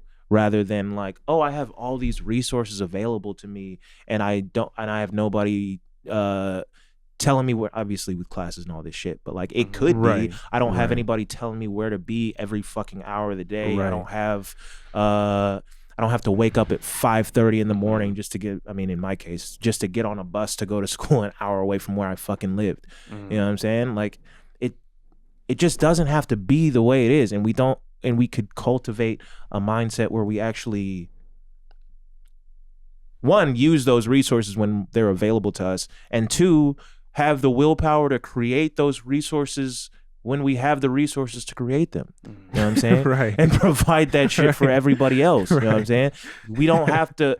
The libraries that exist in the world now don't have to be the only libraries that ever exist. You know what I'm saying? You can just buy a bunch of books. You can or acquire a bunch of books in some other way. You know what I'm saying? It's like there are ways to do these things, and there are people that want the same shit that you want. You know? And especially now, I think, I mean, at least in my fucking friend group, there are mad people that just are desperate to have the life that they wish they had when they were children. Yeah. You know? Yeah. Right. And if you could open up the physical space for that to like, you know how often we talk about all this as far away as you think. Bro, we talk about all this theory shit, and every time I think about this eco community shit, I'm just like, oh, I can climb a fucking tree?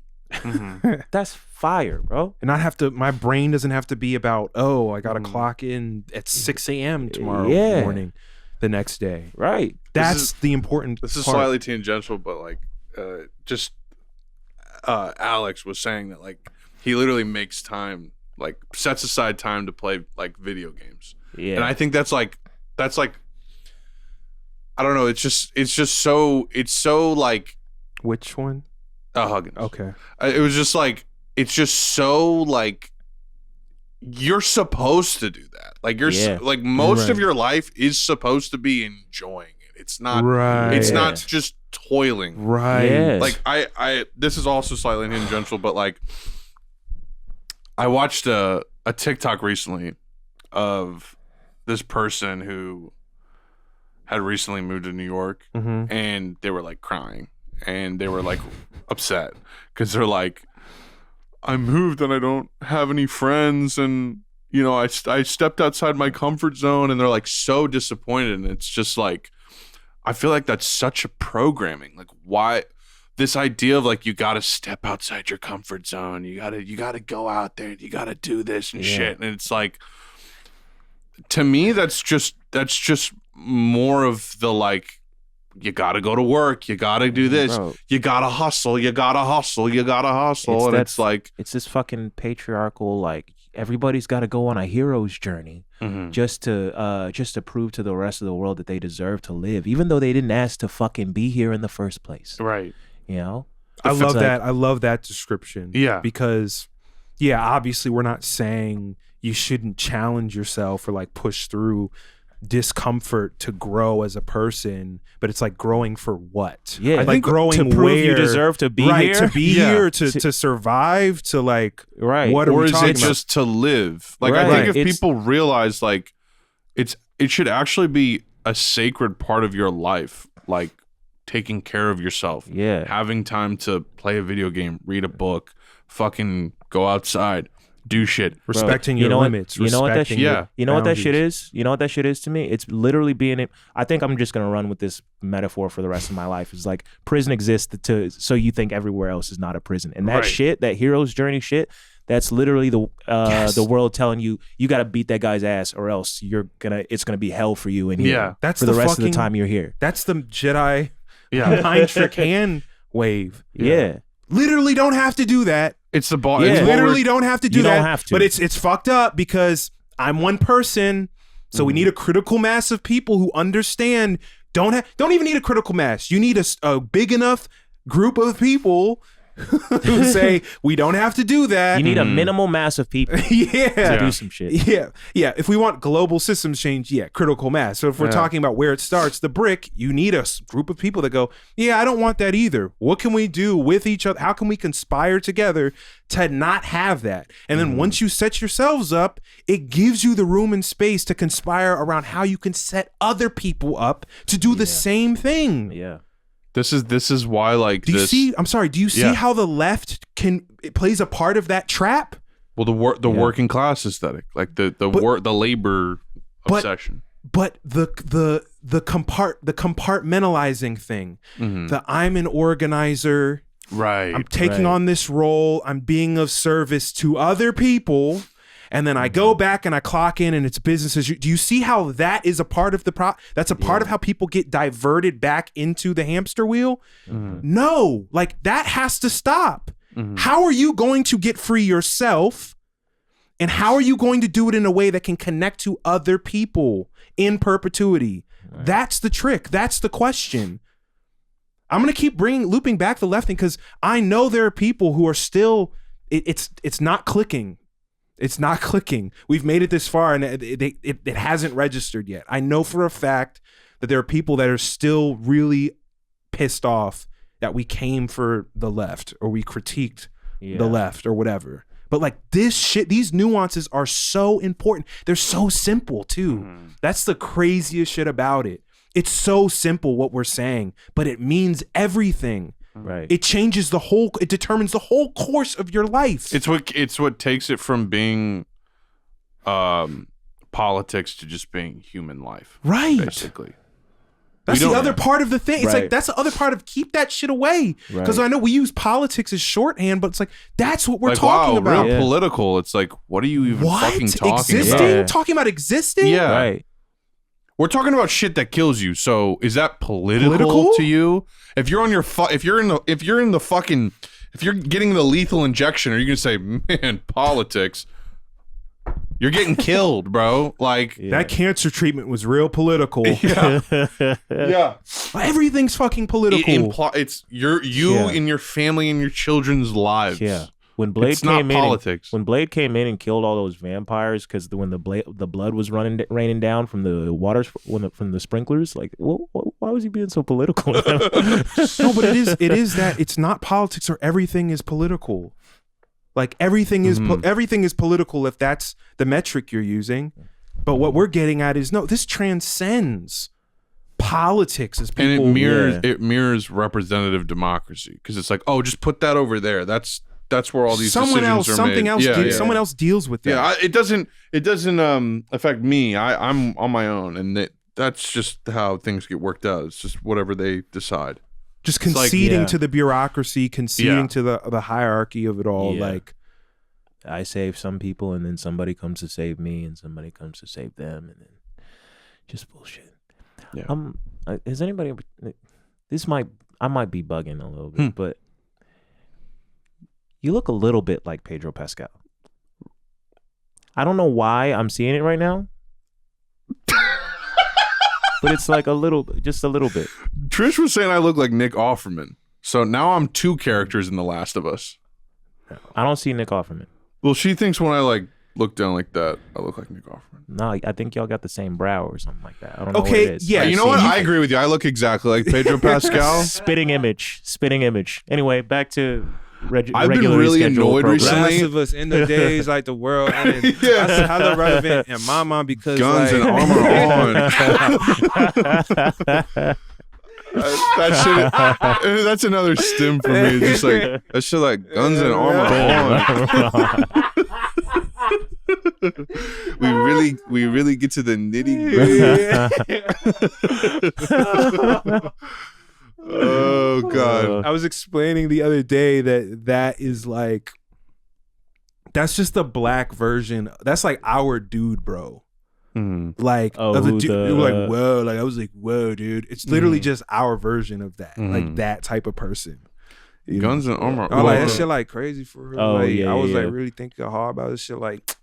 Had like fungi coming out their eyes. I was like, man, could that happen theoretically with collapse? Like that would be crazy type shit. Like I really don't know what I would do. I mean, I would grab my shit, like kill niggas. I don't want to kill anybody, but it's like end of the day, so it's like anything goes. Like right. You know what I mean? No, like I feel that. No, I feel it. It's kind of like you know, nigga got mushrooms growing out his mouth and shit. I'm like, I'm gonna kiss this nigga or some shit like that. You know what I'm saying? Like we trying to connect on like a rhizome type of thing. That's what we trying to do. To be completely honest, like I don't care if it's a kid. Like if a kid got that fungi, I'm blowing his head clean off. Oh yeah, you got that fungi. Shiitake style. I will sleep very sound. I played Call of Duty for many of years. Like, oh yeah, no, I'm definitely desensitized. You know, it's like I don't even really. Oh God. Yeah, no, that violent shit don't mean nothing to me. It's funny because like I feel like Pedro Pascal, the internet is trying so hard to make me like him and want to stand him and be attracted to him. Yeah. And now I really like this show and it's happening. I think I do. I'm starting to form a crush on him. It's fucked up. I'm really annoyed because I feel like I didn't have a choice. Yeah. But he's very likable. It definitely was like some mental infiltration, you know. I hate to say this. I've already talked about how I don't like TV shows with y'all. Yeah. And other people. And it's for a specific reason. It's because like it looks like TV and like the performances are like it's not like realistic performances. They're performing. And I thought you were gonna say because it's designed to keep you in a perpetual state of enrapturement with a world that's not real, and it also projects an idea that the workplace is an ideal place for for people. You know what I'm saying? It actually like perpetuated True this shit, idea type that. shit. Yeah, perpetuated this idea, you know.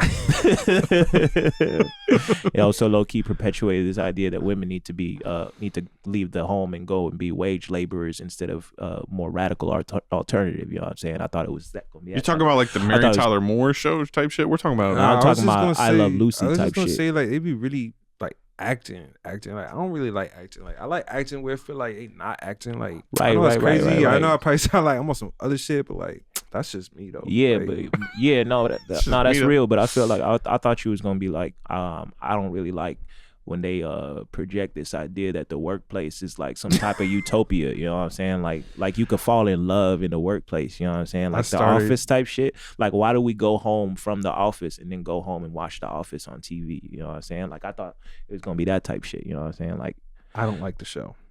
The Office. TLOU. I started watching it and it was like.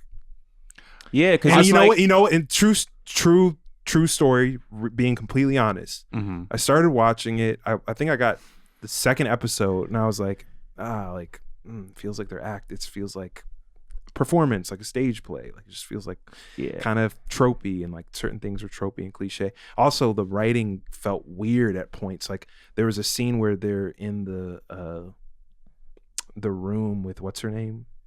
Ellie? She's sitting and she wakes up and they like have the guns pointed at her, and she's like trying to. The writers are trying to get from point C to D or whatever. Yeah. But the dialogue to get there, they had to communicate that she was like annoyed with them. But I wish I could point to the specific scene. Maybe I can find it and someone can like throw it in. But it's like stuff like that too, where I was like, And so I was watching it. And I was like, you know what?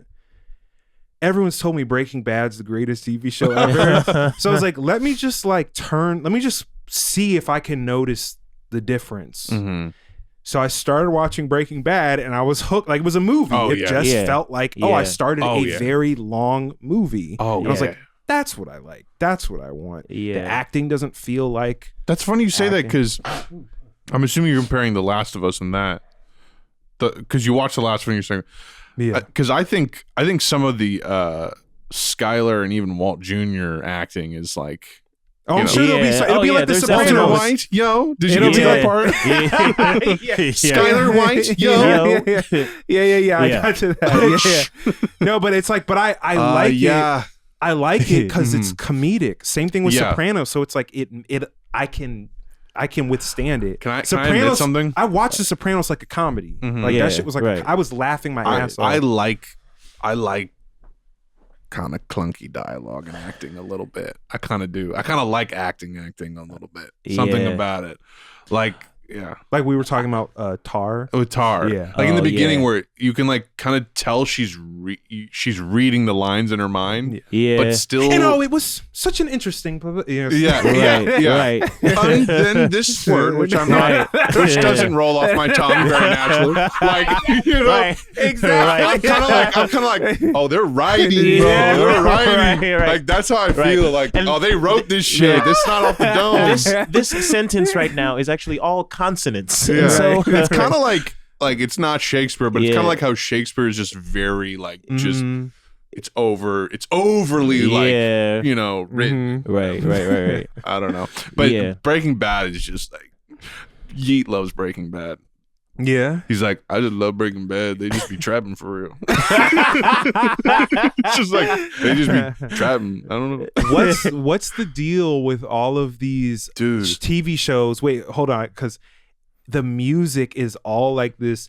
It's like it has to have a southern twang to it. It's like all the marketing departments are like, we're not greenlighting it unless we got some Toby Keith twang in there. Yeah, right. They're like, what do you mean? I'm like, it doesn't even make sense thematically. It doesn't matter.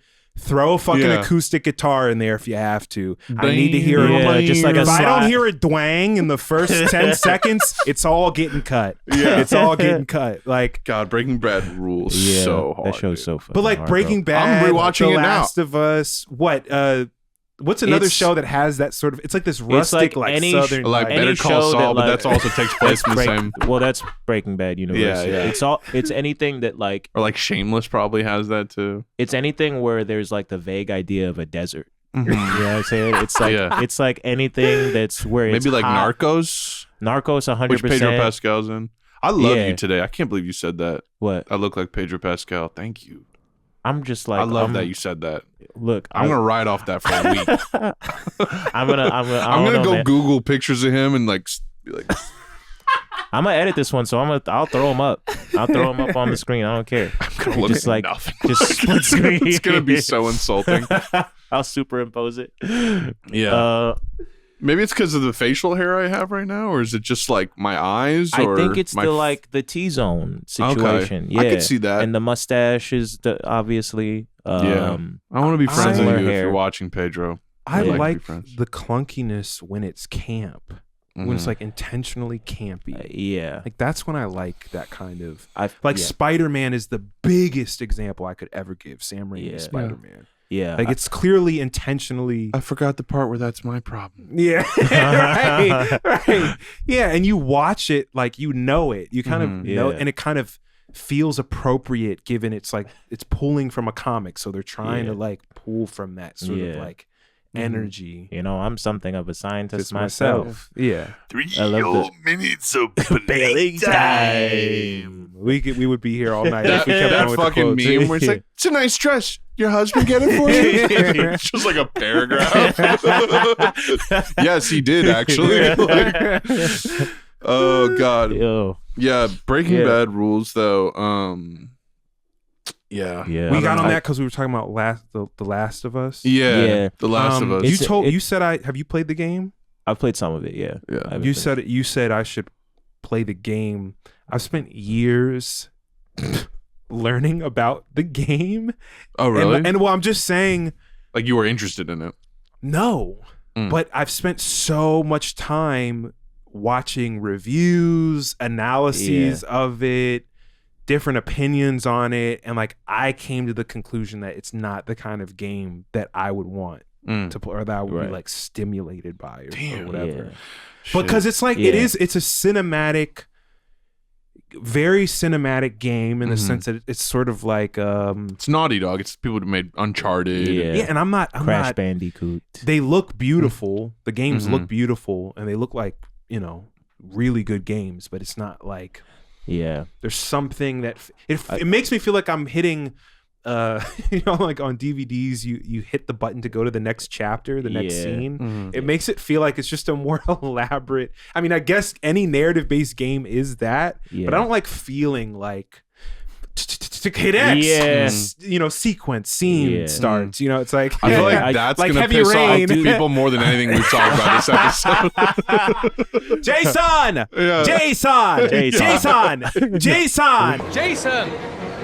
You know, it's like the same thing, but it's just more. It's better. It's more cinematic. If anyone does dig The Last of Us, I highly recommend the Action Button Tim Rogers review of Last of Us. That's about 3 or 4 hours long, and it basically gets into how that's the watermark of prestige games and everything kind of after it is influenced by it, and how it kind of it consolidated everything before it, and like what is the game, what is the concept of a game of the year, and what does that mean, and it's really interesting, right? But I remember when Donkey Kong Country. That's hey, to each their own.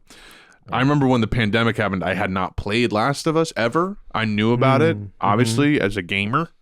But The Last of Us 2 was coming out. So I was like, all right, let me play the first one. And I played the first one, and then like right after I finished, I started the second one.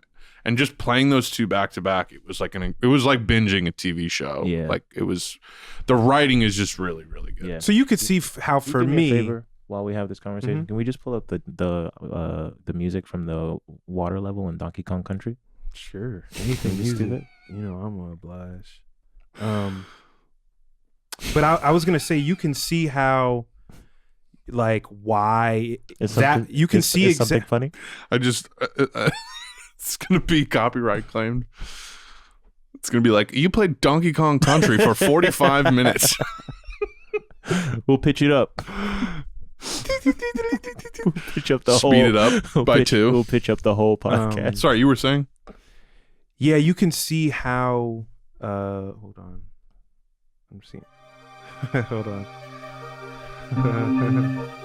Ooh.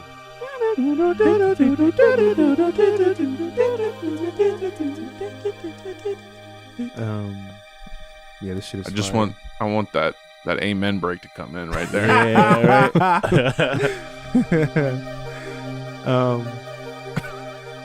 I was gonna say Interstellar galactic travel. there's parts of this that remind me a little bit of the Resident Evil save. Is it 2 save room music?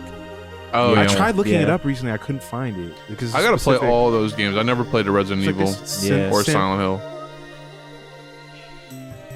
that kind of vibe to it. Yeah, I only ever watch people play Resident Evil. You know what game I miss from growing up? It's Legacy of Kain. You ever play that? No. It's Not this fucking familiar. like vampire game. It's like Soul Reaver, I think. Soul That Reaver sounds Legacy. more familiar. Yeah.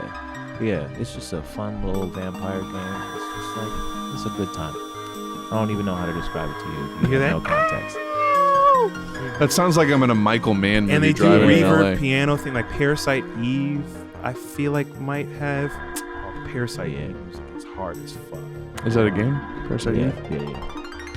Hold on, I gotta find this. I said that with a lot of confidence. I'm not super familiar, but I know it exists. It is. I know it exists. I think. Please don't make me have to click through and search for this. Oh, I found it.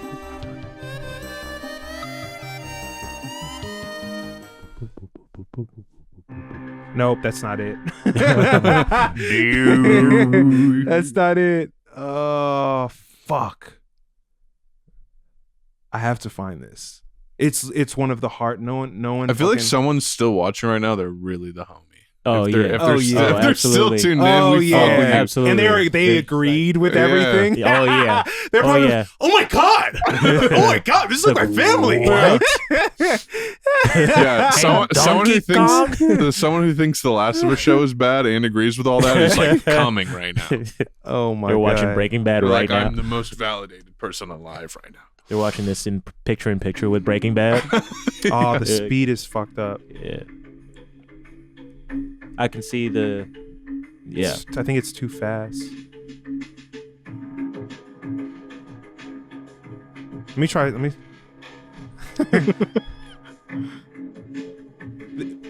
The original BPM I heard was similar to this. It was like Yeah. this pacing. Yeah. This is some James Bond shit. Yeah. The Don don don Let me see. don. Let me see if I don. can. Let me see if I the, can like find. marimbas. The marimba situation. Mhm. Hold on. I'm surprised Future hasn't sampled this or something. I guess the version I was listening to was slowed down because this is just fast. Yeah.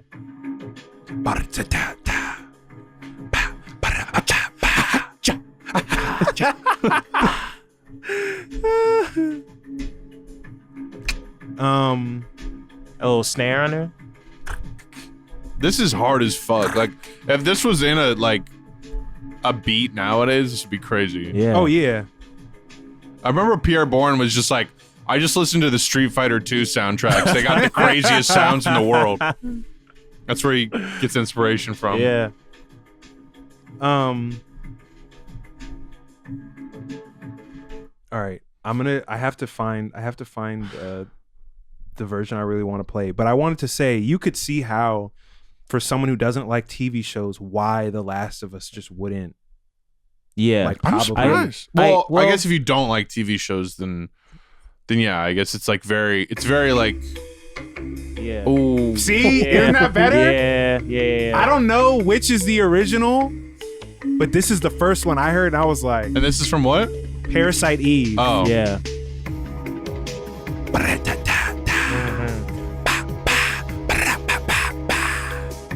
Like you could straight rap over this. Yeah. Like anyone could rap over this.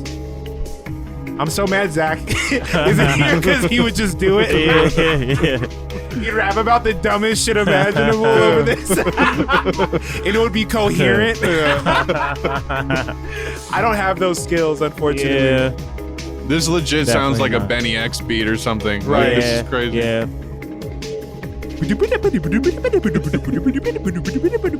And the piano? Oh no, I don't know when the piano comes in. Feels like Guap Dad would rap on this. Guap Dad. Man, what podcast what show go into a instrumental music break in the middle of it, man? Now loading more conversation. I think this is a piano part coming up. Yeah. No? Okay. All right. Are they gonna hear this shit in the episode? I can just throw it up. Oh.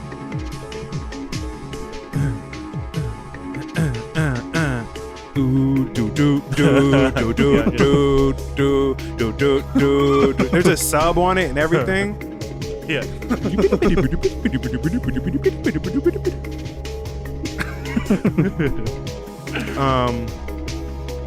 But yeah, TV shows don't rock with for the most part, so not gonna rock with a TV show. Yeah. Sorry. I wonder how much of it is like Episode 3 is very.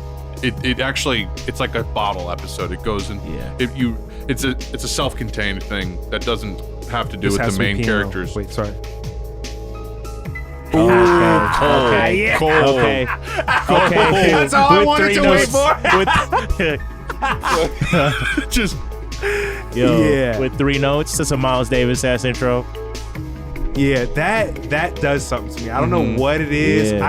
I want to do like a deep dive in my own brain and see the first time I felt that slightly reverbed 90s piano and see a little right. clean piano, Yes. a little trickle will just Yes. make Well, it's something like- so hard. It's like Yeah. just when you thought it was done building. Yeah. Then a new thing is like, And then whoa, it's just hold up, like- what? I thought that was all the instrument. You been holding out on me, you piece of shit.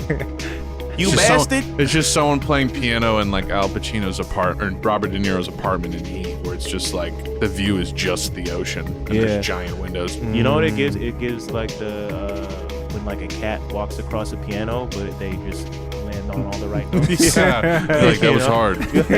Hold up, do it again. That's a whole brand of TikTok. Yeah, Yeah. right. Or like dogs howling in key. Right. Speaking of TikTok, Logey Dogey back on the talk, Yeah. and it's like he never left. Gobble. Oh yeah, the one that he dropped today had me dying. Where he's like, he's like, how you think you sound, like in your voicemail or whatever. Yeah. He's like, I'm sorry. It's so hooded, man. Come on, it's so hooded, man. And he's listening. It's like, and he's I'm like, sorry. I'm a boy. I'm. It's the in between, like him getting like situated, like.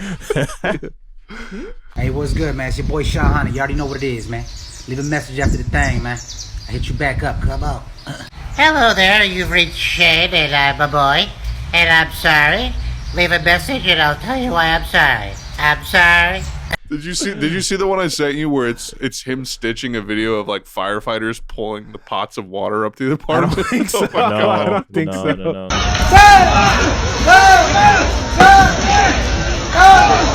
What's going on, babe? Just grab this. I don't know what's going on. Babe, are you sure they have the right house? Thank you, sir.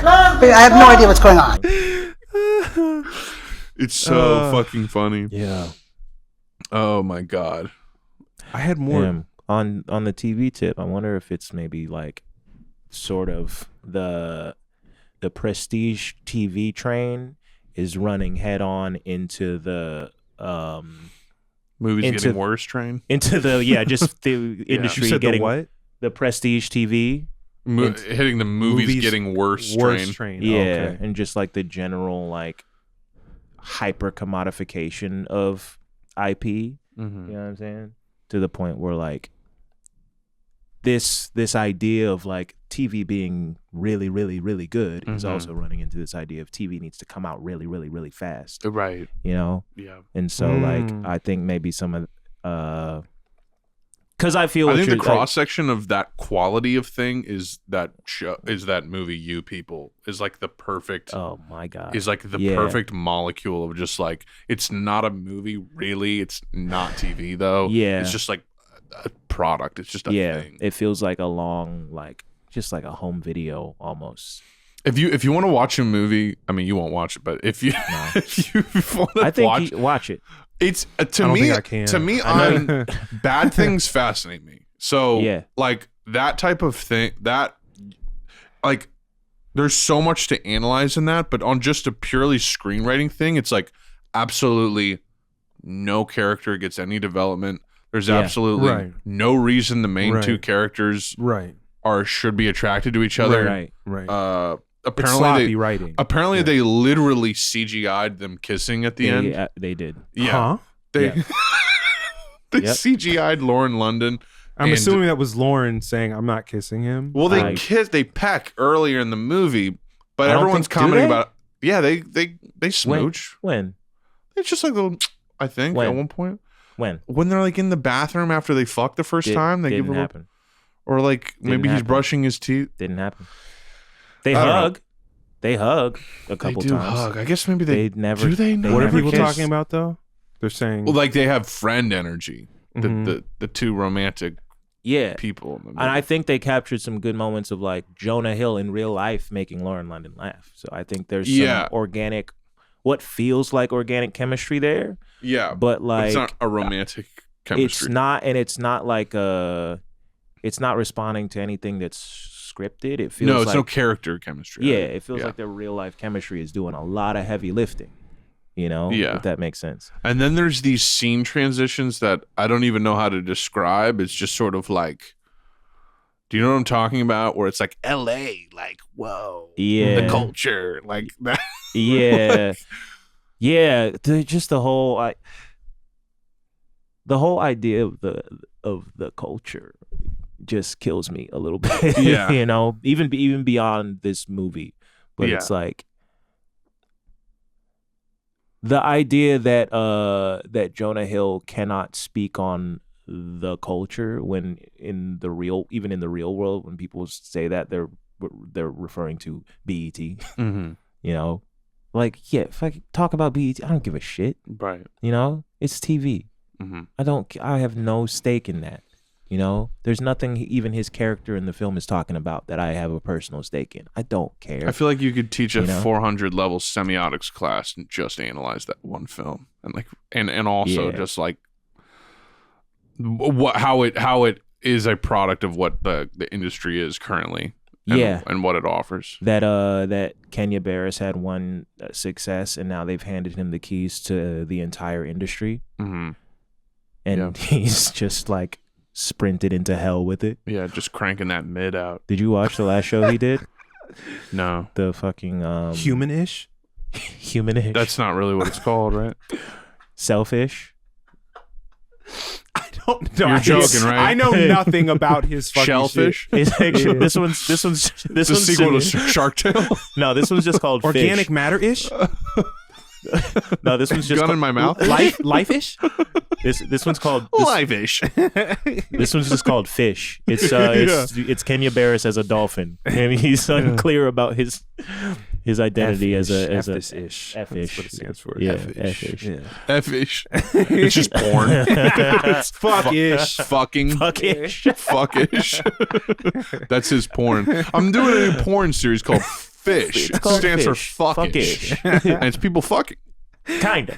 Explicit porn, actually. It's really they're more soaking. They're Mormon. It's Mormon porn. It's a Mormon porn. It's kind of a soaking thing. It's kind of a soaking Mormon thing. porn. Mormon porn. I feel like we. I'm watching Mormon porn in the morning. I'm watching Mormon porn. Watching Mormon porn in the morning. I feel like we got to work really early on this episode. I was about to say, I still have shit I need to get out of my system on that. Oh, yeah, look, man. Go ahead. Hey, look, take the mic. Hey, look, if Mormon porn in the morning is not enough for you, then sure, maybe you can. No. All right. Then we can get to your scorn for the. Okay. I don't even know where we are. Mormon porn. He's got scorn for Mormon porn. Get to the score. He's trying to rap. He's got scorn for the Mormon porn in the morning. Porn, so we can get to it's fucking what's his name? He's got the Hamilton guy. Yeah, Hamilton guy. Lin-Manuel on the subway. Yeah. It's forlorn Mormon porn in the morning. You ever seen that video of him where he's sitting on the subway? It's like one of the old ones, like the orange seats and everything. Rapidly, babbity. Oh yeah. I'm past patiently waiting, I'm passionately smashing every expectation, every action's an act of creation. He's like doing this in his seat. Like, Rapidly tapping, if my memory serves me correctly, I remember him just being like he's like has all this energy, but he can't lift out of his seat. You know, like Oh my god, bro. No, I wanted to say Immortal Technique really bullied him in school. I hope that's real. Maybe if he hadn't bullied him, he'd be a comrade today. Am I right, guys? Yeah. Alexander. Like, authoritarians are always bullies. That's part of the problem with the left. Okay? Embrace cringe when you still can before it turns into liberalism and then fascism. Yeah. That's what you don't get it? Wait, Lin-Manuel Immortal Technique. No, I know that. Oh, okay. You were saying if Immortal Technique hadn't bullied Lin-Manuel as an authoritarian, maybe he could have brought him to some liberatory ideas instead of him becoming Tim Kaine in the membrane. Tim Kaine in the brain. Oh, Scrambleton, Brambleton. Instead, he's liberal. Yeah, you know. Instead, he's like Batman. He became what he fears. Is Immortal Technique like on some left shit? Yeah. Oh, okay. Yeah. No, but I wanted to say, I don't think it's gonna happen, but like I don't want to talk about it more because I enjoy talking about it. I want us to address as much as we can so that we don't have to fucking address it again. Yeah. We are going to have to address it again, but I want us to like really we're definitely doing a follow-up to this episode. But I want us to flesh it out as much as we can so that the brunt of the shit that people are going to have to say back, we can at least point to a timestamp, be like, we talked about it. We talked about it here. Right. And yeah, on that tip, I lost my train of thought. Hey. Wow. Maybe there's something to that train's running on time, huh?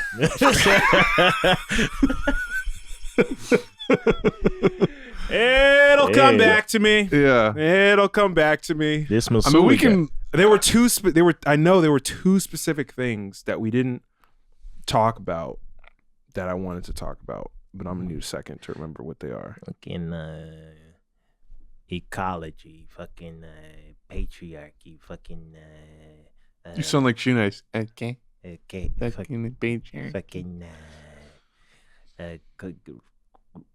class fucking what's the word? Reductionism. Race reductionism. Fucking Babu Frick, the Star Wars character. Fucking Babu Frick, fucking unions, fucking the AFL-CIO. I remember. Fucking I remember one of it. I remember one of the things. The AFL. So like a lot of people who are into left politics, they're used to kind of like a set amount of pathways or trajectories that people end up on after being introduced to like radical left ideas. And like we were texting the other day and I was joking. I was saying like, I was joking, but I wasn't. I was going to say like our line is going to have to be neither the left nor the dirtbag left. The dirtbag left nor the reactionary post left. Right. We're none of that. Right. And like on the post left thing, like post left used to be kind of synonymous with like post left anarchism, but in recent years it's become, from my understanding of it, because it's heavily tied up in like online discourse that I've not That's been garbage. Yeah, I'm not tapped in like that anymore. But from my understanding, it's been associated with reactionaries. Like they identify as like some form of a revolutionary leftist, and then they go, oh, cancel culture. Yeah. Oh, the purity. Oh, fuck this shit. They're not letting me be as reactionary as I want to be. Right. And then they're like fascists or something, or they're like, they get into weird philosophical territory. And it's like, I think it would be easy for people to like lump us in to one of those sorts of categories. Again, we're talking about categories. But I would just challenge anyone who has that instinct to just really try and listen to the challenge that we're putting forward, which is like, can you step out of the categories, holding on to your specific values and principles, and operate in the world with other poor and working class people with them? Right. Can you do that? And we do have our own specific values and principles that guide us.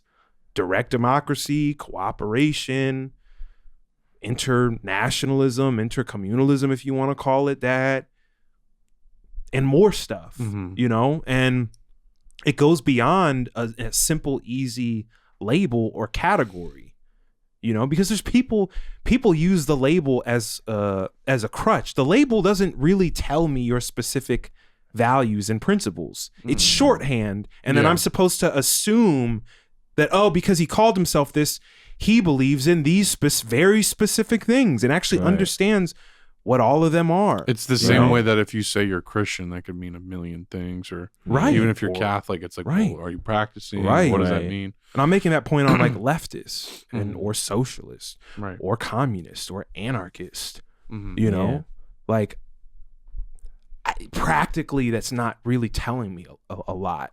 You know, at least if you say anarchist, I can be like, okay, well, they have some idea of anti-authoritarianism, but like practically speaking, what would they, what kind of decision-making processes would they believe in? How do they treat people? How do they talk to people? You know, like all these sorts of things. Yeah. You got to reserve the right to be a little bit dumb and not have read all of these things, you know? Sometimes you got to come to your own conclusions. And if they line up with a certain book, then sure. But like, in a certain way, there's something simple about freedom, though. I mean, there's it's not that complicated. Like human beings are complicated. Well, human beings are complex. There's complexities. There's some people are talking about freedom instead of and we're talking about freedom. You know, actual freedom. You know, it doesn't help that we've made it complicated. Like we've been sold ideas. The Shia LaBeouf salute that freedom. That's what we've been conditioned, you know, to believe in. It's like the word becomes, you know, meaningless at a certain level. But I say enthusiastically yes to that on the point about the instinct and like the temperament, you know? Like I do believe that most people don't want someone telling them what to do. They don't like people condescending down to them. They don't like having their survival and their well-being tied up in, you know, doing whatever this person tells them to do. People like to feel a sense of space and flexibility and fluidity, like they can move around. They got some room to fucking breathe and like think and make mistakes. Like these are some very common human things. You know, so like a large part of our particular political orientation, if you want to call it that, our agenda and what we're trying to do, it bets on more people being into that than the other stuff. You know, that was like one of the things I just wanted to get to. And then I think another thing I wanted to get to was like, we have addressed it, I feel like multiple times over, but like the helplessness thing, you know? And also I want to speak to it from the perspective of you know, people who they agree with what we're saying, but they're probably going, really? Okay, yeah, but like really, like what do you expect me to do? What am I supposed to do? And from my standpoint, the reason why the digital Zion shit is so important is that it gives us an opportunity to start developing technology that does make it easier for us to connect with other people who share these values and ideas, and to do it in a secure way, as secure as you can do it digitally and in a way that's democratically. I do feel like we can use technology at that juncture of the conversation to help people autonomously, in the truest sense of the word, organize with each other, spontaneously organize with each other around these particular kinds of things. I don't think the answer is 400 million is the one single portal to world revolution. Like I don't, that's not going to happen, you know, but it's like, I think it's helpful to think about things in that way. 'Cause that's really what the struggle is for wherever you're at. Is you're like, okay, where do who do I even start with? I don't know anyone who thinks these things around me or in my friend group. How the fuck am I supposed to connect with them and then get on this sort of like track to where I'm free, or I'm in this liberated space that you keep talking about, you know? And I feel like technology has to be a part of it. at a certain level. Yeah, no, I think so. Because it's here. For it's it not to going scale, anywhere. for sure. Yeah, it's not going anywhere. It's here. Yeah. Right. Like Discord and all this stuff isn't going to be enough. And the last thing I want to reiterate is there is, like I said it already, like we got to this understanding in this place by studying revolutionary history, by debating and arguing with people, by asking uncomfortable questions.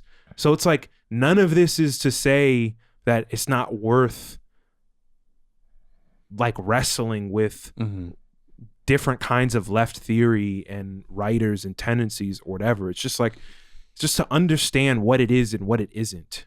Right. And like for me personally, I am discouraging people from like trying to get like comfortable and cozy in leftist as your thing and your that's identity. Huge. I think you're shooting yourself in the foot and you're limiting yourself. And you're going to look back and be embarrassed too. Maybe. I think you're going to look, maybe not embarrassed, but like you're going to look back and be like, I was wasting time. Subscribing to some fucking streamer and going on his stream every day and listening to him to react to every tweet, video, Vine, and whatever. I mean, it's just like I can't imagine that. I can't imagine that personally. I think it's a lot of kids, but I'm afraid because that's a tendency that will go to adulthood. Yeah. You'll be ready for whatever the next fucking rich jerk off that's telling you that's teaching you about socialism. Whatever the next grift is, you're going to be there for it, you know. And those people can change. They can put their money where their mouth is any fucking day, any day now. Just try and have conversations when the cameras aren't on, when the stream isn't on. Try and intimately meet with people. Meet people where they're at, see how they can actually be a part of something transformative. Any of these people can do this any day now. They can do it if they want. Right. This is not a bad, from me, it's not a bad faith critique. Yeah. It's just the passion and it comes from a place of frustration because we're wasting time. As long as your intention is not to like, you know, try to push dogma or dominate me or make it a cult around you, because they're used to that cult of personality. I built a singular platform just for me, and I'm the voice of reason here, and I have to protect that image because it's about me, and I got to keep the machine going. Right. That's a tricky thing, isn't it? Yeah, it's like I don't have any bad faith. I think the metaphor you used is so good. And I've already used it before to describe it to other people, but like keeping the door open. Like door's always open. Door's always open.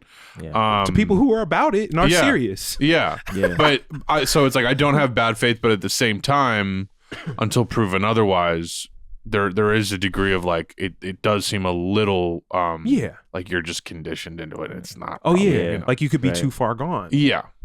Because it's like, what is that satisfying? You know what I mean? In you, what's you know? And they'd have to be honest with themselves about that. That's a lot to ask. An individual person to be honest with themselves. And I think it's an extension. It's an extension of this sort of neural pathway of owning people on the internet. I think is a big part of it, and that's the only like mode of communication we know is, you know, reacting to something and then owning it and blah, blah, blah. Like, notice we don't pull up fucking shit on this show most of the time. If it is, it's Shia LaBeouf in 2001 reading a poem. I mean, it's like we don't react to any other motherfuckers at all. It's just for memories. It's not for for some topical shit. Yeah. We're not sitting here going, wow, do you see that? You see how he paused it? You see how he did that? Oh no! Oh no! Absolute piece of shit. Should die for that. He should die for that. Hey, what's going on, chat? Can you? We're just like, to be fair, God, can you believe what this guy's doing? Okay, to be fair though, he should die for that. Whoever he is. He knows who he is. Oh yeah, no, he should totally die for that. Chat, donate, please. Chat, kill him. Chat. And then just getting pissed at your chat. You guys, you're fucking idiots. That's not what it. That's what. Oh my God, I'm tired of.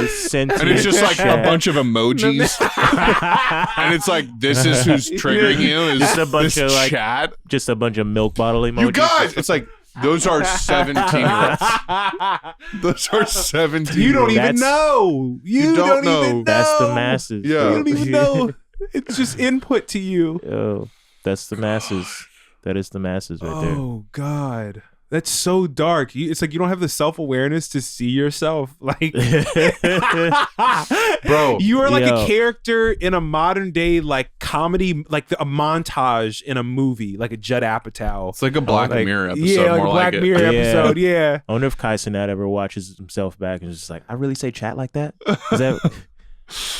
Yeah, bro. That's another. Another thing that I just another one. I'm just putting together.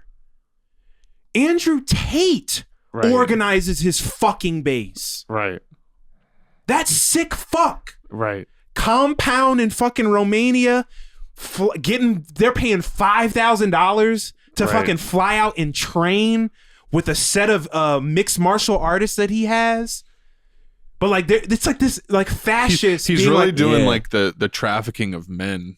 The men version of trafficking. He's trafficking women and then also trafficking men by tricking them into thinking they'll be alphas.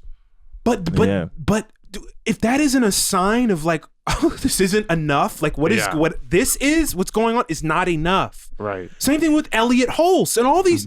They are getting people off of their asses into some reactionary ass organizational infrastructure. That sure might be it's just a money making opportunity for them. But who knows how far they'll stretch that. That's where we start getting into the shit we were talking about in that episode way back. Yeah.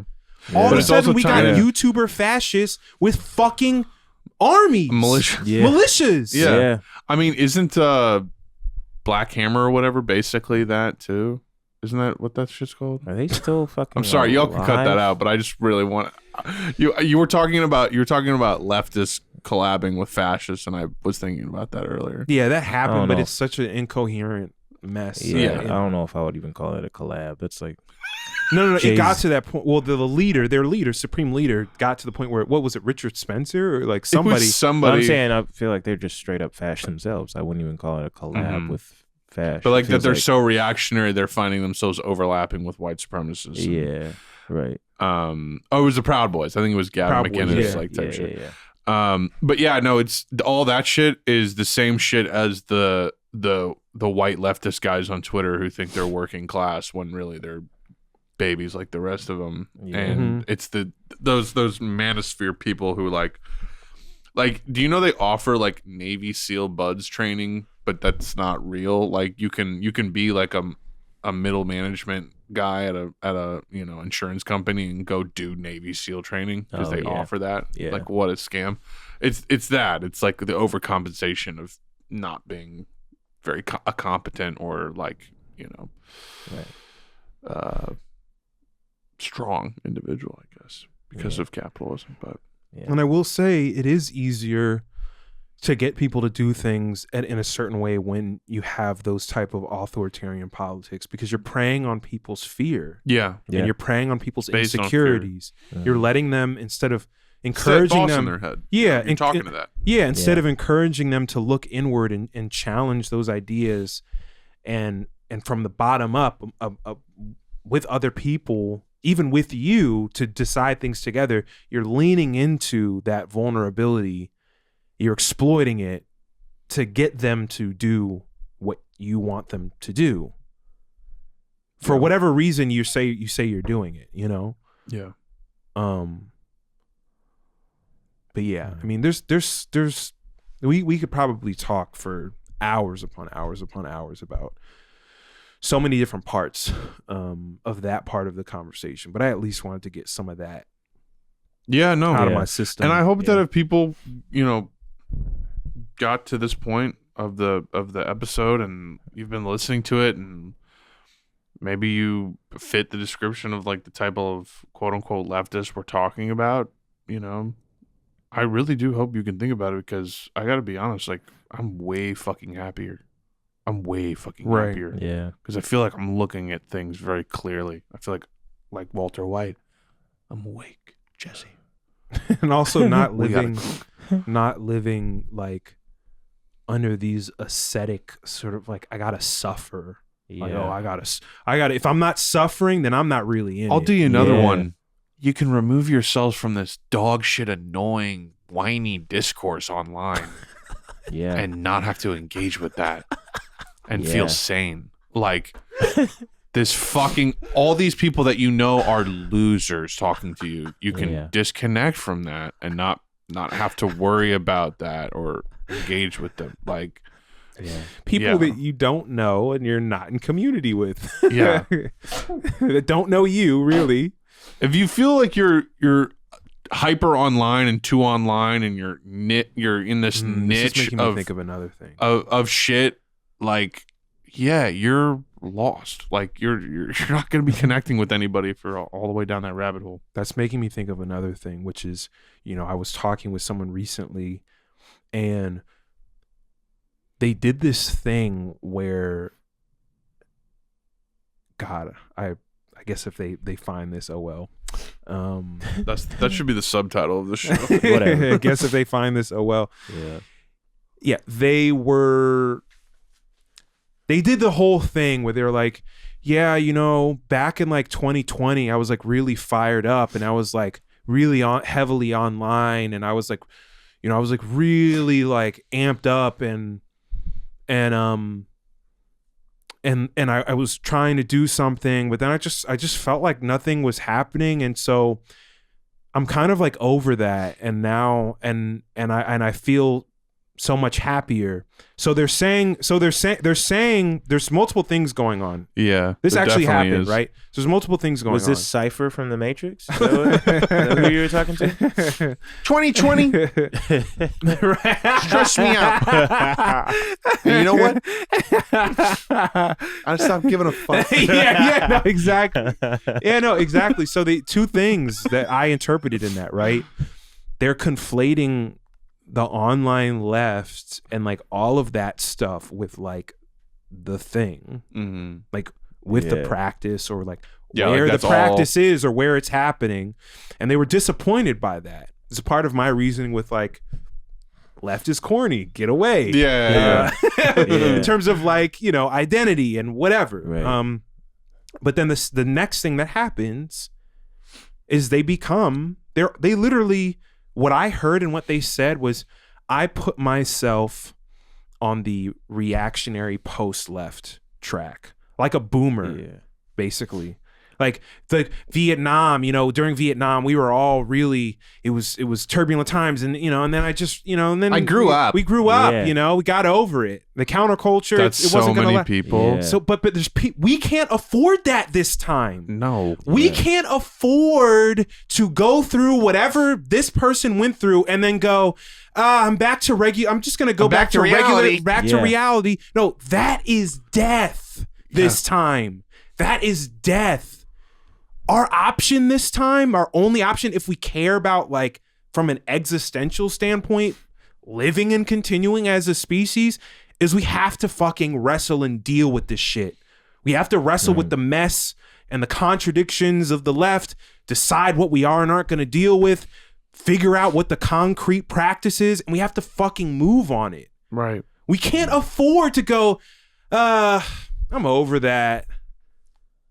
Yeah. We're done. Yeah. You're done. You are done. It might not be fucking now, and it might not be tomorrow. Give it 15, 20 years. Yeah. Where are you going to fucking go? Right. Where are you going to fucking go? Right. I'm just going to go to hell, I think. And how many sneak peeks? I'm going to go to hell.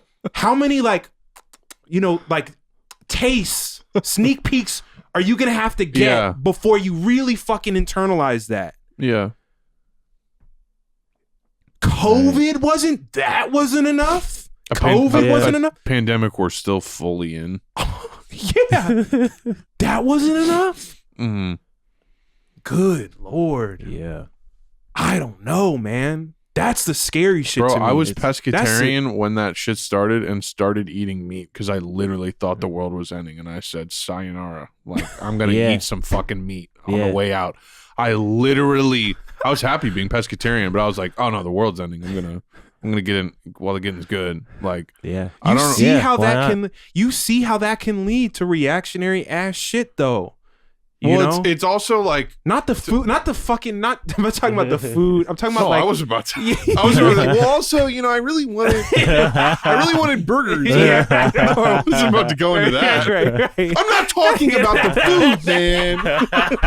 I'm talking about the government, man. There's a food conversation to be had, but like, yes, no, I wasn't gonna go into that. You get I was the bigger saying, point. to me, these people weren't really seriously radical to begin with. Right? Yeah, if you were just like, right. Oh, everyone, the party's over. But they're also so out of it and so short-sighted that they don't see how they are fucked. Yeah. Right. They're maybe too comfortable, and they've been so comfortable their whole lives. They can't see that level, like that, the level that they're already at in Ukraine. They're already at in Yemen. They're already at in places in South America. They're already at in places on the continent of Africa. They're already at in Iran. People here, they don't understand. They don't understand what's coming. Yeah. And I'm like, where do you think you're going to go? Yeah. Where do you think you're going to go? You think you're going to New Zealand, mate? You think you're going to New Zealand? We're going to the shooting locations of the Hobbits. I'm going to live in the Shires. Yeah, good luck. I'm going to live in You're one of the gonna little run up grass hills. You're going to run up into Canada? You know how many people are going to be trying to run up into Canada? I mean, it's like, really think about this stuff. Think about it. And you know what's extra frustrating for me? So many of these same people will vent about like the existential dread that they're feeling and like questioning where they're at in their career and like, I don't really know what I'm doing. It's like, let go. Yeah. Step one, let go. Let go of that shit. Yeah. It's done. It's done. I know we're still technically living in it, but it's done. It is. It's on its way out. Just let it be what it is. Just let it be survival. If you want in that part of your brain, that's all it should be. If you want to see where someone's at, just listen to how they talk about the future. That's all you Oh need to my know. God. Yeah. Like, that is the realest shit. Like you said. Like yeah, I'm thinking about maybe it's like, what are you on? Like, what are you talking about? Yeah. Yeah. Well, it's like, and it's also just like when you hear stories of businesses Buying like a house in Arizona. Yeah, like, actually. Disney's Me and my creating wife. a new Star Wars theme park in Florida. Right. Like, That'll definitely not Right. not just be a base for the future junta that controls that region. Like, it's gonna be Tomorrowland with fucking sentries on top of it and fucking sandbags. What? It's gonna turn into a Star God. Wars Battlefront level. Yeah. God damn. Imagine It's getting like we brought mowed down. Battlefront to real life. Yeah. Bow down, bitch. Imagine getting mowed down in front of the fucking castle in Disney World. Imagine getting God beat damn. to death with a toy lightsaber, just like a fucking plastic. Yeah. Incoming! Order fire. It's a small. Yeah. The water raiders are coming. Oh, man. I can't let you get close. Yeah. I can't let you get close. Can't let you get close. I can't let you get close. I can't let you get close. I can't let you get close. Oh God. No, seriously, if everyone, I know we're like laughing, but it's like if everyone could really just just accept it. Just accept it. Oh my God. Yeah, we can honestly, figure it out. Stop being a fucking wuss about it. Like, seriously. Yeah, don't. Like, Right. like, come Hey, on. make Come up your on. goddamn I mind. don't like it. It's sad. It's scary. It's like, shut the all right. fuck up. Good luck in a couple years, bro. It's gonna be a lot sadder and a lot scarier. And harder. It'll be harder for you to get in a better situation for yourself. It'll literally That's why be I try harder. to tell people, I'm like, accept it now because it's going to fuck your brain up. If you're trying to, bro, what happened to me in 2020, like, I don't wish that on people. That mental, like, it's fucked, bro. Like, it's gonna, that mental schism when like reality's breaking and you're just watching it, that level of helplessness. Yeah. Like, empower yourself now by accepting the reality. Like, your brain will thank you for it. Don't wait until your shit's body, Yeah. your peace will thank you for it. Yeah. Yeah. Your survival. All that fucking brain fog goes away. You know? Yeah. You start thinking about things with a little bit more clarity. You start thinking directly to the source of the problems, you know? I am awake. I am awake for the first time, Jesse. Yeah. Yeah. I am awake. Disneyland's gonna be underwater, Mr. White. Are you ready to swim to freedom, bitch? Yeah. Bitch. Bitch. Yeah, he cooks really good shit. It's funny you're watching that because I'm in the process of rewatching it also, and I love Hank. It is how I he- am awake, by the way. And he's like, yeah, and I want Shania Twain to give me a tuggy, but can't get everything you want. He loves Shania Twain. Who is that? Hank, the cop. Is this in Breaking Bad? Yeah. Oh, I just haven't gotten there yet. Oh, okay. yeah, no. Hank, Yeah. the brother-in-law. Yeah. Where he's like, Walt, you wouldn't know a criminal if it was staring you right in the face. Like, just great, great writing, great The writing. DEA agent. Yeah, they make him dumb as shit. It's so it rules. This You're is gonna my- love that show. This is my daily carry. Yeah. Oh, Glock. just gun. Glock 9. Yeah. And he's got his partner's name, I think Gomez. He goes, Gomi. He's like, Gomi. Yeah. Jesse, we have to cook. Was it fucking Turcio? No, Turcio was a guy I knew in real life. What was the dude's name? He was so fucking. Oh, Tuco or some shit. Tuco, yeah. Some shit like that. Just. I'm about to. Woo! Yeah. That's the real shit, man. Yeah. I'm about to go. That's the Yeah. He's like, that kicks like a mule's getting his balls tugged or some shit like that. Who is this? You'll get to him. Oh, you're spoiling the show. He's the Nice. loco meth dealer. Yeah. Wow. I'm about to go home and watch that. It's the Joker from Friday after Doom, next Friday. Doom, doom. That's like the Left 4 Dead 2 music. Doom, doom, doom, doom. All right, folks. We know about 1,500 of you just now unsubscribed, but it's okay. Yeah. We're just going to keep it moving. Because we have community. That's all right. We have community. Yeah. And not the goddamn Joel McHale show, you fucking motherfucker.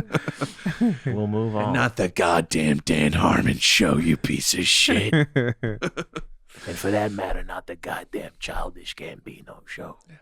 The same show. Childish Gambino, homegirl, drop it like the NASDAQ, okay? We're not doing that. Yeah, please donate. Because we you won't gotta be donate. alive in 3005. You got to donate in order for us to continue doing this. We're all pulled and strained by the. And shout out to y'all that are donating, because I know you're really you're just donating. You know, we appreciate it. It's pure. Yeah, that's really like to put your money to give to people that you don't even know, but like you believe in them.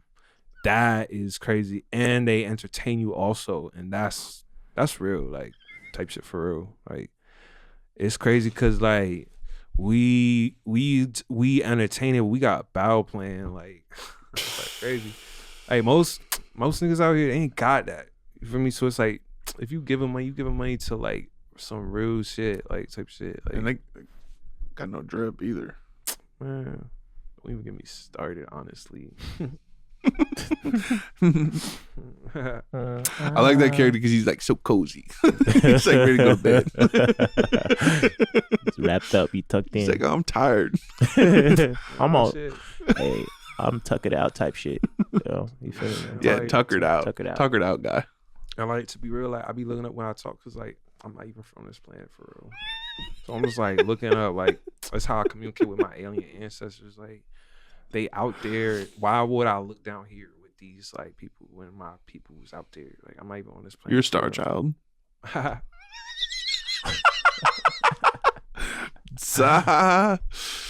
Real shit. I hope this episode was cohesive in some respect. It was. Hey, I believe it was. It was like left, Parasite Eve, and Yeah. then Last of Us left. Yeah. Goodbye. Yeah. We're fucked. Goodbye. It's just thesis Parasite statement. Eve.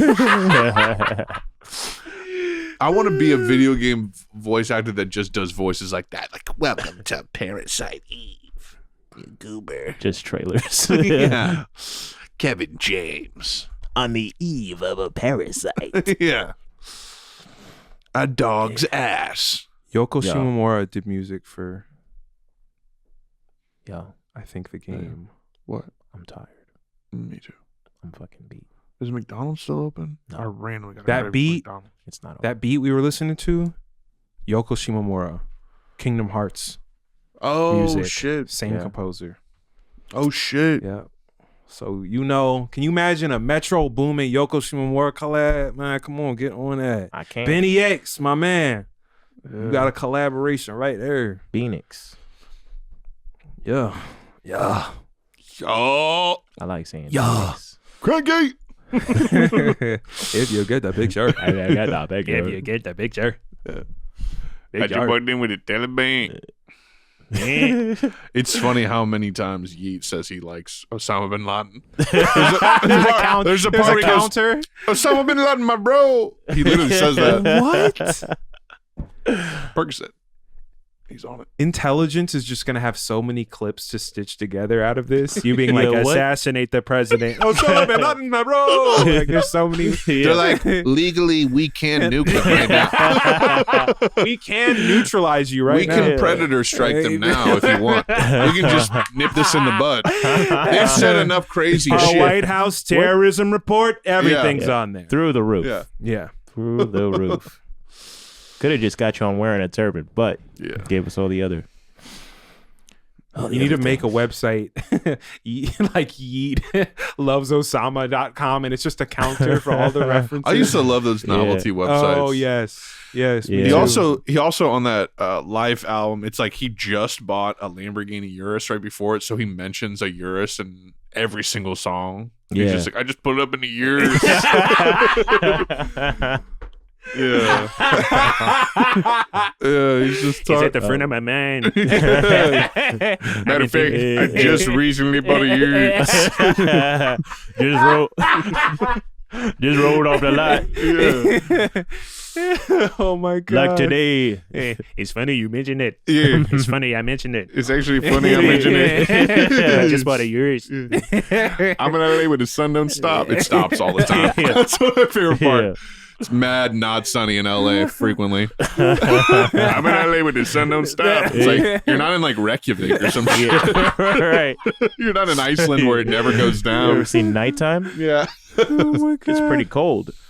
Yeah, dude. It's really cold. Wouldn't that be like Alaska or some shit? Yeah, I don't know. North Pole. Alaska, driving my Urus. I'm sleepy and the sun don't go down. Yeah. Oh fuck. Yeah, man. God damn. I'm just still. My circadian rhythm is fucking up. Yeah. My sleep schedule's fucked up. It's just crazy how I literally will have periods where his music's the only thing I'm listening to, and it literally doesn't get old, and I hear new things. It's right? It's crazy. Mm-hmm. Yeah. It's crazy. Like he said, we bring this shit to your mommy house. Or something like that. Yeah. Oh, God. He said, we bring the shit to your mommy house? To your mommy? I mean, Your come on. mommy house. I mean, your mommy? We have a mom. We'll bring that shit to your papa's house? I mean, come on. Your papa's house? You sound like Steven Crowder. Prove me wrong. Steven Crowder apparently came out as bisexual recently on accident. What? He was like, yeah, back those days where I was bisexual. Yeah, something like that. He definitely gay. Oh, so he's like born again? Oh, I don't know. I don't like mans no more. Like he's on that shit? Oh, I'm delivered. What is How can I back when be I gay was what is back when I was like the bisexual JJ? mean? Yeah. I don't know. See on. I don't know what it could mean other than that. Like he was See on Little cleansed Richard. by the Lord. You on Little Richard time. Gay therapy. That's what that sounds like to me. Mm-hmm. Gay theory. Self-imposed gay therapy. Yeah. Gay therapy. Sounds nice. All right. It's time. How do you say it's time in Who Spanish? won't clap? Hoy tiempo. Who won't click? Who gonna clap on that baby? We should I do got like, it. We should do like an ultra soft clap. Do like a little golf clap. Yeah. Little golf clap. I'm down. Okay. You can do one of them. 1, 2, 3.